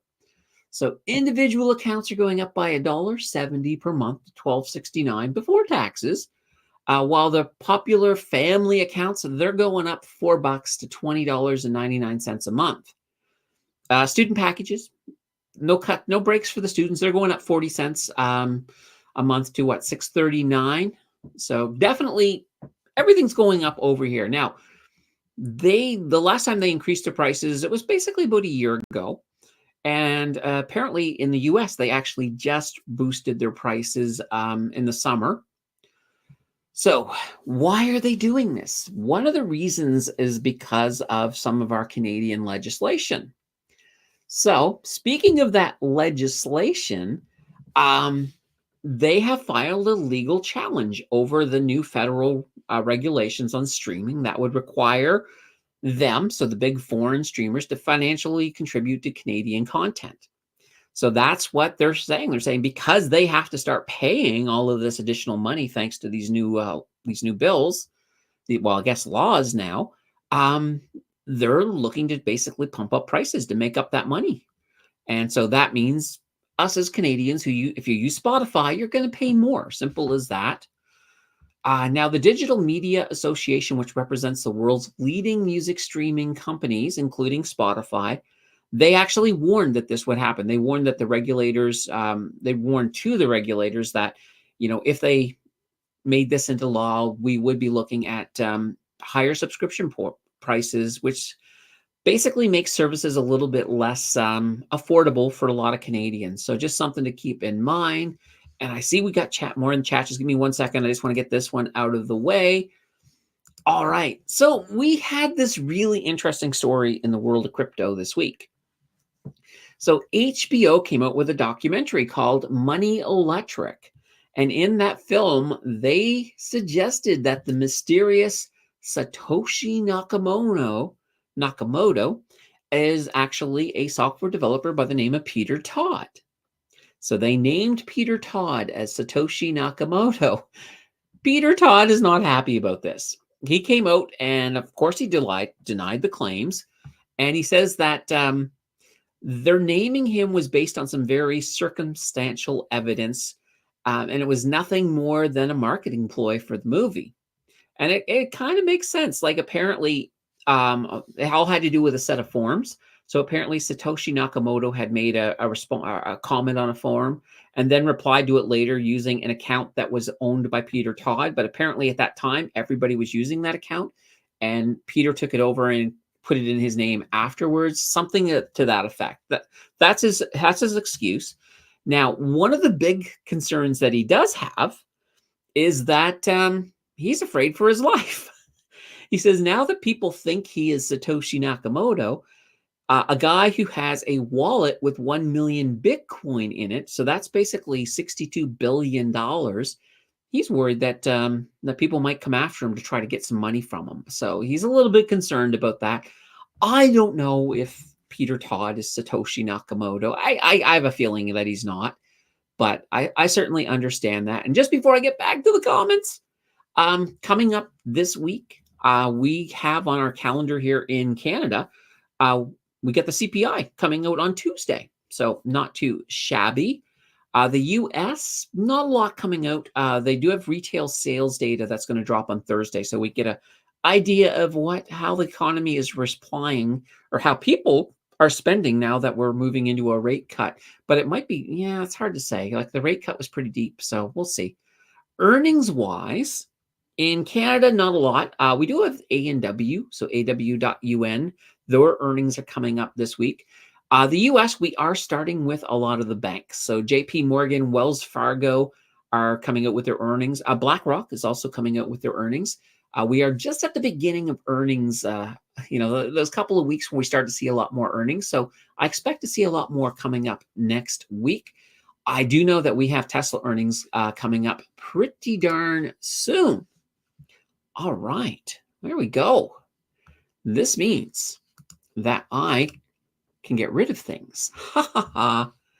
It also means I can bring up the chart now. So we can now start looking at stuff, guys. Fantastic. All right, let's take a look here. Ian says, got my daughter to cook Thanksgiving turkey for me. She's 20 now, but doing it for me since she was 14. Nice, nice. I imagine she's doing a fantastic job, Ian. I do imagine. Andrew says, I believe I'm going to try to do some contrarian investing, buying stocks that do well in recessions just before, get the yield, and then the market cap appreciation. Yeah, that's smart. That's absolutely smart. Missy says you have a good daughter there, Ian. All right. Yes, you're getting less streaming. There we go. There we go. JJ says, I have YouTube Premium and Prime Music. Never paid for Spotify Premium. I can deal with a couple of ads.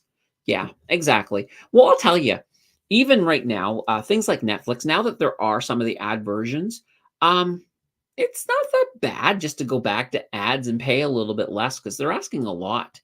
I mean, I don't mind the ads that much, other than the fact that on Netflix or, depending on what you're looking at, sometimes they play the exact same ad over and over again, but it's not that bad. It really isn't.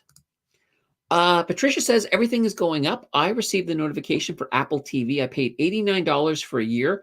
If I want to renew it, it'll be $129. I canceled. Yeah, that's a lot. That is definitely a lot. That's for sure. What are your thoughts on DRX? Oh boy. All right, let's pull this up. Let's pull this up now that we have, whoops, that's not what I was looking for. And that's not what I'm looking for. Oh, that's because I'm not in the right window. Here we are. All right. All right, DRX. This right now is the big loser in the 0 to 100K challenge. So DRX, ADF group. Here we go. I'm going to bring up the 1 year. So they have not been doing well lately. Like, look at this. It has been a big slide down, and it keeps going. It keeps going. I do like the company. This was a nice ride up, but I got to see something happen here. Now, when we look at this company right here, let's pull it up here. So right now, they do a lot of design of engineering, connections, fabrications, industrial coding. This is something that should be doing okay. It should be doing okay. Right now, they're not. I'm not ready though to give up on this company because I still feel like it's going to make a rebound. But I'll tell you, it is straining. Kind of like I got rid of. I did get out of DE. So that's just, yeah, it's not a good thing. It's not a good thing. Yesterday says YouTube Premium is so worth it. A lot of ads on YouTube. Now, mind you, when you guys watch the ads, it's funny. If two people come to watch my video, one has premium and one watches the ads, I actually make more on the person who comes without the premium. So premium, they don't pay the YouTubers a lot. when you come with premium on. So it's just the way it works, But at the same time, it is nice to not, have to have commercials. And keep in mind, I know YouTube claims that they only have short commercials now, but it's not true. There are still longer commercials out there. I have seen commercials, like, I know because I lapsed on my YouTube Premium because I basically changed I got a new card and I didn't transfer it over, so I had ads for a day, and I got a couple ads that were like 20 minutes long. I'm like, what? This is crazy. I mean, I skipped out of them. I'm not watching a 20-minute ad. Even if I want to support that channel, I'm still not watching a 20-minute ad. But apparently, and I don't know if this is true, but apparently, if you get a 20-minute ad and you watch like a couple minutes of it and then skip, apparently that the YouTuber still gets something. But even then, I mean, nobody's going to watch a 20-minute ad. It's just not worth it. It really, really isn't. So I'm just going to put that out there for you. So what can I say? All right. Whew. All right. Well, we're coming up to 2 hours. So if you got your last minute questions, get them in. Doesn't mean that we're disappearing right away. The way it tends to work here is sometimes I'll ask for your last minute questions and we end up going like another hour. It's just incredible.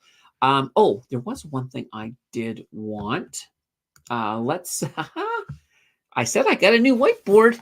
Canva now has a whiteboard on it. I am going to I don't know if I have a clear everything button, but I can pretty much it deletes things. Oh, that I can't, and that I can't delete. And that there is because those are actual objects that I put in. All right, we'll just delete them that way. All right. So we had talked a little bit earlier on, and let me pull this up. We'll get a pen here. I'm gonna go with I'll just go with black. Black on white is easy to see. All right. Whoops. It's because I hit the mic. That's fine. But when we look at money being made, so income. All right. So just the way taxes work, and I explained this earlier, but I just want to make sure everybody sort of understands this. I really, really do. What we get is we get a tiered system, and that's kind of the way it works. So just give me a second here. I'm going to change this color for this. Let's go with, we'll go with red. Let's make red for our tiers. All right. All right. So these will represent tiers of money that you're making. So normally this first tier, and I'm not going to put prices in because the prices are different depending on your province. But normally this is the amount that you can make where there is a 0% taxes. All right. Oh, that looks like a D, but it's a 0. So yeah, your normal one, you get 0%, and then maybe let's just say 6%. I'm just picking numbers out of my head here, so don't be too concerned. Let's say 15, and we'll say 25. We'll just go like this. All right, so if this is the way the tiers work, what happens is I'm going to make let's make a green here because this is going to be your money. So this green here will represent the amount of money you make. Oh, come on, give me the, all right. So let's say, for example, I'm just going to, ooh, this is fun. So let's just say that's what you made. Hopefully you all can see this. As you can see, we're still in that first tier, so 0%. So we pay 0% taxes. All right, so let's say we make this amount up here. We're now in the 6% tier. So what that means is we pay 0% for all of this, and we pay 6% for this little bit right here. All right, now if we were to come up to here, and I think I only need to do this one because I think I think everybody should have the point after this. On this way, we're paying 0% on this amount of money. We're paying 6% on this amount of money. And that little bit up there, we're going to pay the 15% on. So that's the way taxes work. I know so many people that think because they pushed into the 15% that they're paying 15% on everything. You're not. You're absolutely not. So just something that's kind of a fun little thing to keep in mind when it comes to the whiteboard. Not the whiteboard, but taxes. But I love the whiteboard. Now that I have a whiteboard that I can, you know what's really cool? Oh, I got to show you guys this. So with this whiteboard, let's say, for example, I want to bring a pumpkin into it. I can bring a pumpkin into it. So there we go.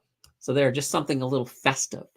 And I also like that with this as well. I can also, anything that's a contiguous line, I can move it around. So that's kind of one of the nice things with this whiteboard. But anyway,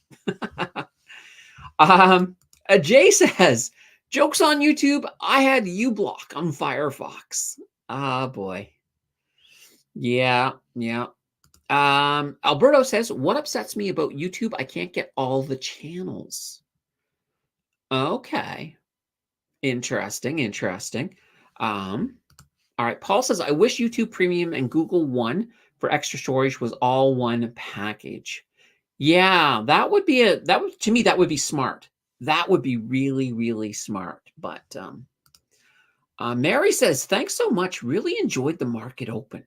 The market open was a lot of fun. And that's one of these things. Like I like market opens. I will not lie. So you will see more. Don't worry. It's not a regular.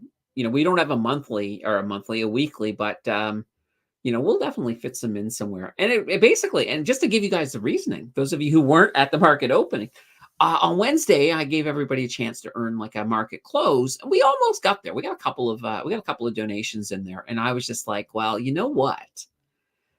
The rules are I can't give them a market close because we didn't get that. We didn't hit our goal, but we got halfway there. So let's just do an open.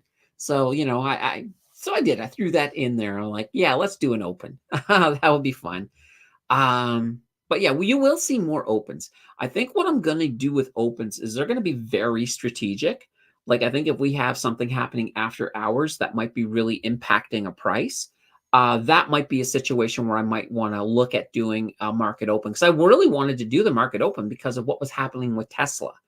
So yeah, definitely. All right. Vic says, still going. Wish me well to get out of ATD. 2,000 shares. That's a lot. The nice thing though, Vic, is I think they're going to go up before they go down. If we're looking at this deal. So, you should still be good and you should still be green. I think you'll be fine. Ian says, you can see the analytics. Anybody watch your videos from outside North America? Sure. You guys want to see the analytics? Oh, I can do that. I just have to pull it over. All right. So this is my main analytical page. Now, actually, I think I go into analytics for that and audience. All right. This shows me when you guys are all online. So, you guys are on like right around this time, like after supper, a lot of people are online. But here is the geographies. So let's go here. So right now, 89.1% of my viewers are from Canada. That makes sense. I mean, it's a Canadian finance channel, right? 4.2% are from the United States. And yeah, I love my American viewers. You guys absolutely rock. We do get a small amount from the UK, and also Germany comes in as well. So, those are the big ones. Now I get a lot of people from a lot of others, but now keep in mind, this is just the last 28 days. If I go to lifetime, oh boy, now you can sort of see where am I? Oh, I've had people in here from India, Australia, Germany, Nigeria, Philippines, Netherlands, South Africa, Sweden, Ireland, Poland, Lebanon, France, Mexico, Russia, Indonesia, Italy, Norway, Spain, Denmark. And I'm not going to read all these countries. It keeps going and going. But I have had people come in from a lot. Now, mind you, mind you, this is coming into the channel. Um, we do get a lot of those spammers that come in and do weird stuff. So some of these countries are probably where some of these scammers are coming from.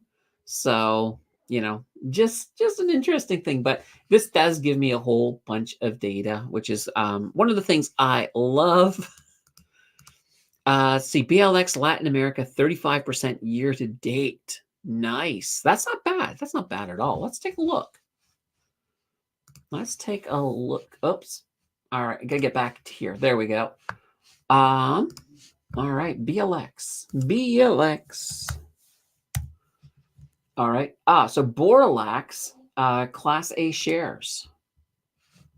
All right, and we'll just go to the 1 year, take a look and see what they've done. All right, it looks like most of their growth happened right away. Well, not right away, but right here, they got a huge chunk of growth between April and June, and then they haven't been that good from there on, but yeah, definitely interesting. I don't know what this company does. What are they called again? Borlex. It almost sounds like they make a chemical. Let's see here. Okay, an electric utility company involved in development, construction, operation of renewable energy power facilities. Okay. Could be interesting. But I always say, sometimes you may see a lot of great movement. Like, when you're looking at it from this time frame, you're like, oh yeah, that's fantastic. But always sort of pay attention to the time frames in between. And I always, before I even invest in a company, if I'm looking at this, like even if I like this, and I'm not saying this is bad, it's not bad. I'm still going to always want to zoom out and take a look and see the bigger picture. And then I can see the bigger picture and I'm like, oh, okay, this is definitely kind of interesting. So that will be one of those factors. Always zoom out no matter what. And of course, I'm also going to take a look at some of their key data as well here. The return on equity, 4.84%, little low. They are profitable. They got a sizable dividend here. What was their dividend ratio, their yield? I didn't actually look at it. All right. Oh, it's not that high, 1.912. So yeah, they're paying a small median, but that's also I think they're quarterly too. So that's part of the reason why it's as big as it is. Yeah, it's not a bad looking company, but there are definitely a few things that would make me want to dig a bit deeper. Just the fact that return on equity is so low. I really, really like return on equity. So I get a little bit worried when I see a lower one. Let's see. Can you see when I am on YouTube? Probably 16 hours a day. I can't actually see where you when I can't like look at one person and see when they come on. It gives me just it's just a graph of when everybody's on. I can't look at anyone. I can't look at any of you guys and like actually plot like, okay, oh look, Missy was on YouTube between 5 p.m. and 10 p.m. the other day. I didn't get any views from her. What's going on? No, I can't do that. It's funny. I have YouTube on when I sleep. Okay. Well, you know what? I technically do too. Because I like to listen to rain when I'm asleep, and I do it through the Google device at my bed, and it actually connects to YouTube and plays one of them ASM or ASR or whatever you call them. It plays one of those of rain for me through the night. So yeah, I have YouTube on all night long. So let's see. How do tax credits like DTC or pension credit or the age 65 extra credit affect the tax brackets? You'd have to look at each individual thing that you're getting. So when you're looking at a tax credit, no, I'm not familiar with these tax credits that you mentioned, Paul. I'm just going to tell you that right up front. But depending on I'm just trying to think. It really comes down to whether they're considered a taxable. So I would actually have to research this one before I can answer. Because I don't know what these do. I don't know what these ones do. So what I'm going to do, Paul, I am taking a screenshot of this so that I can do a little bit of research here for you. I don't want to I don't want to pull answers out of my butt. I don't want to do it. So I have not actually looked at these particular credits, but you never know. Maybe you've just opened up a video. Who knows? But I do want to take a look. Okay. Oh, so it's not this. You're looking at a Latin American bank. Okay. I would. What are they on the TSX, Missy? I'm not sure because I just looked. I looked at the BLX because that was the exchange that you gave me. But let me just take another BLX here and see. Oh, right here on the New York. There we go. All right, never mind. Banco Latino Americo. All right, now let's look at that 1 year and see if we get. Oh, this looks a lot better. This looks a lot better. Yeah, we've definitely got some good movement coming up. And it's been fairly consistent. I like that. This one higher dividend. It's still quarterly, 50 cents. Let's go in and take a look at some of their key data here. Whoops. All right, it's not giving me any information. Of course, it's not giving me any information. Let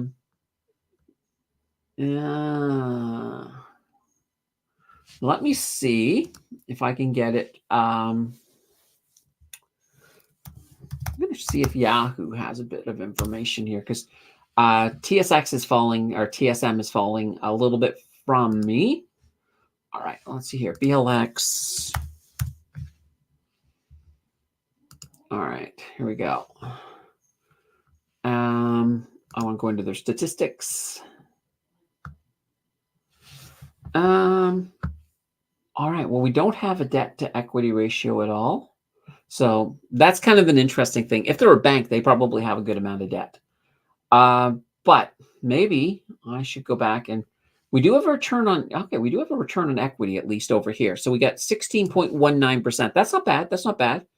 1.84% is not bad either with a financial institution. They do tend to have lower return on assets. So that's not too shabby either. I do want to come back here for one thing, though. Give me 1 second. Just want to double check something here. Oh, they're known as BladeX. That explains why we have the name. Okay. Oh, yeah, it is a regular bank. Okay, just wanted to make sure that it wasn't like a group of banks. But yeah, I don't have any issues with this one. I actually like some of the returns. The returns look fine. Their return on equity, I'd like to know what kind of debt level they have, but keep in mind, it's a bank. It will have higher debt. There's just no way around that. I wonder, give me 1 second. I have one more chance here that we might be able to get a debt level on them. All right. BLX. There we go. It's giving me Warlex. All right. There we go. All right. Unstable dividend track record. I am more or less interested in financial health. All right. Asset to equity ratio. I've got their assets. Let's see here. Here we go. We got their debt. So their debt to equity ratio. Oh boy, it's big. 311.6%. But once again, it is a bank. Banks do have high debt to equity ratios. There's nothing you can do about that. That is part of their business model. Let's see. I like their long-term assets and liabilities. Those look pretty good. Short-term, not the best, but I think they're doing fine. I think they look fine. So I have no problems with this bank at all. All right. 9 says, only bonds I like are treasuries in case of a deflationary crash. U.S. government has access to the printing press. I wouldn't hold Canadian bonds, only 1 to 3 month T-bills. Yeah. And actually, some of the Canadian government bonds, you can still get provincial bonds, but I think the big Canadian one, I think they've stopped making it. So, not borax. That's hilarious. Oh, funny. What do you think about yield max ETFs instead of buying the stock for dividends? So yield max are synthetic. So these are the synthetic covered calls, meaning that they don't actually hold any of the asset. So the problem with these is that, yes, they're writing a lot of options. They are, they're making some good premiums. So they are bringing back some good money. But the problem is that the price of the actual ETF, it has no direct correlation to the price of the asset. So if you're looking at the Tesla one, for example, or if you're looking at the NVIDIA one, it has no direct correlation. But when NVIDIA is doing really well, people are more apt to buy into the Yield Max ETFs, which does put buying pressure on it and does increase the price. So it kind of indirectly moves with the asset. But for that reason, I am a little bit cautious with them. You can get some really good dividend yields. And I would say if you're interested in one, look at the price, look at the movement on that ETF. So that way there, if it's eroding a little bit, you want to sort of know what your real returns are going to be on it. If you're okay with that, fine, but pay attention and watch. And definitely, if you're, we talked about NVIDIA.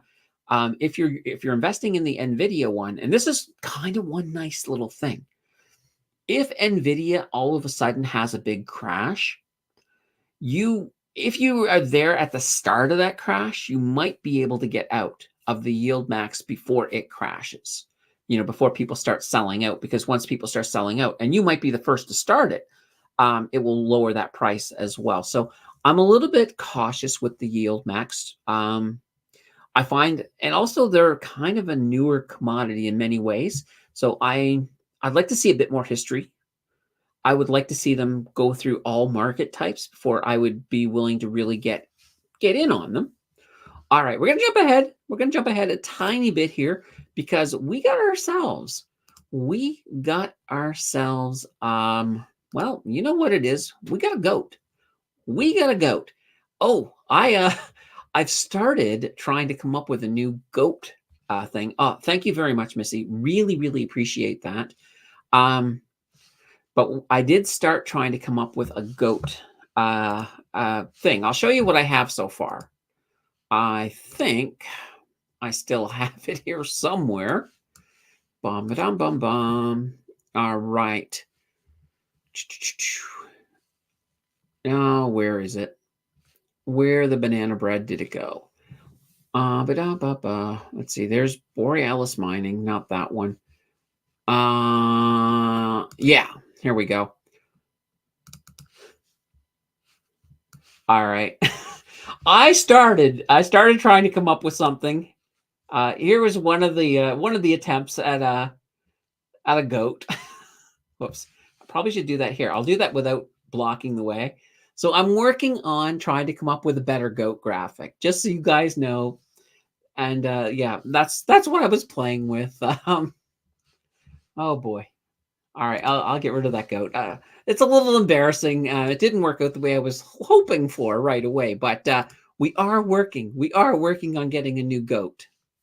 All right. Ian says, I see that bank a lot when I am in Colombia, or at least I think that's the one I'm thinking of. Probably. Finger red number one. Uh-oh. Missy, you didn't get to keep it for long. We have Paul in here, and Paul is now the new goat. The new goat. This goat, not the new goat, but Paul's the new goat for now. Holy banana bread. All right. Very, very cool. All right. Now, Michael said, no upside on NVIDIA, which last earnings said the Blackwell chips won't be ready until the fourth quarter and still need to report the third quarter, which last quarter was profit of just 64 cents. All right. Well, here's the thing with NVIDIA right now. I'm really watching them mines, the quartz mines in North Carolina, because I need an update on that, because right now they provide the best quartz in the world that's being used by all the chip makers, because they have a purity of like 99.999% pure. And that's huge in the whole process of chip making. And the other suppliers of quartz does not have that level of purity. And in fact, they have to refine it even more artificially to try to get it up there. And they don't have a lot of the stuff in place. So right now, chip makers have about a 3-month supply of this quartz. Now, these mines got flooded by Helene, and there's mud and everything in them. So they haven't even fully accessed, because they have to let the water drain before they can even get in to access the mines. If they're going to be out of commission for more than 3 months, that could have an impact. That could have an impact on NVIDIA and other chip makers. So, that's just, to me, that's something I'm paying attention to. So I do think long-term, NVIDIA is going to blow everything out of the water, but there could be a minor road bump along the way. So we'll definitely have to see what that's going to look like. All right. Alberta likes the goat. Let's see. NVIDIA is going to go big again. Yeah, I agree. I definitely agree. A funny book says, is YTSL one of those examples of yield ETF that you are cautious about?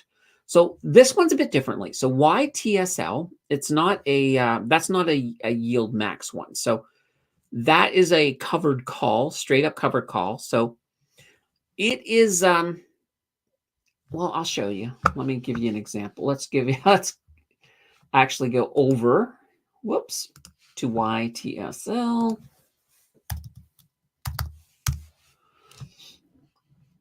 We're going to try this again. YTSL. There we go. All right. So this one is one of those purpose yield shares. So it is a covered call version. Now, what is, I want to pull up a year here. All right. So here is, Tesla has had a lot of long fall. This ETF has fallen with it, but they're writing, they do write contracts on Tesla. So when you see a movement like this, all right, so this movement right here, they would have lost. They probably lost some of the upward movement on those shares, because they would have had longs going on here, and a movement of this nature would have been hitting strike prices. So people who took out the contracts on these longs ended up buying the Tesla from Purpose. And then all of a sudden, maybe it went up to here. Maybe it could have went up to here, but instead everything got bought out here. So they had to then rebuy back in at a higher price. So it caps that upside on there. So that's the one thing that you do have to keep in mind. I did do a video, and this was actually funny. I did a video on Tesla versus YTSL versus the yield max version as well. And we ran through some total returns across all of the stocks. And if I remember correctly, I think Tesla won. I think Tesla beat both YTSL total return wise and the yield max version as well. So that video, I wonder if give me a second here. Let me see if I can find it, because I'll put the link up here for you if I can find it. There we go. Channel analytics. That's fine. I need to go to, I'm going to get out of my channel analytics. Let's see here. Just type in Tesla. All right. Let's see. Tesla, China Tesla. Oh, that's not helping me. Let's see here. YTS. Is YTSL a perfect CC covered call? No, that wouldn't be it either. I know I did it. I'm not going to sit here and just dig around for it, but I will find that one for you and next week or the next chat. Ask me for it. I'll have the address for you. All right. I am just. This is what I do. I take a screenshot of your comment. So that way there it's on the system. I will get that done for you. Oh boy, if I could remember, I've made a lot of videos, but I know I did do a comparison between the three, so that'd be interesting. I just don't know what I called it, and that the search. I think the search goes by titles, but we'll find it. We'll find it. We'll find it for you. Alberto says $1,000. Nice. All right. Funny Book says thanks. All right. There we go. All right, guys. I think this has been a fantastic show. We got the 2 minutes. We got the 2 hours and 15 minutes. Of course, a huge shout out to Missy and Paul, who both dropped in with the supers today. You guys absolutely rock. And we'll be back here again. We'll have a video on Tuesday. Tomorrow, if you're a channel member, you'll be able to watch the video. And Wednesday, we'll be back here with a market close. I can't wait to see. Of course, we have a shortened week in Canada, so we'll see what kind of news we have, but it'll be fun nonetheless. And here's the perfect comment to end the show on. Bob says, thank you. Have a great week. Absolutely. Oh, wait a minute. I cannot end the show with me being small. All right, everybody. This has been a fantastic show. You guys rock. I can't wait to come back on Wednesday. We'll see you then. Until then, take care, everybody.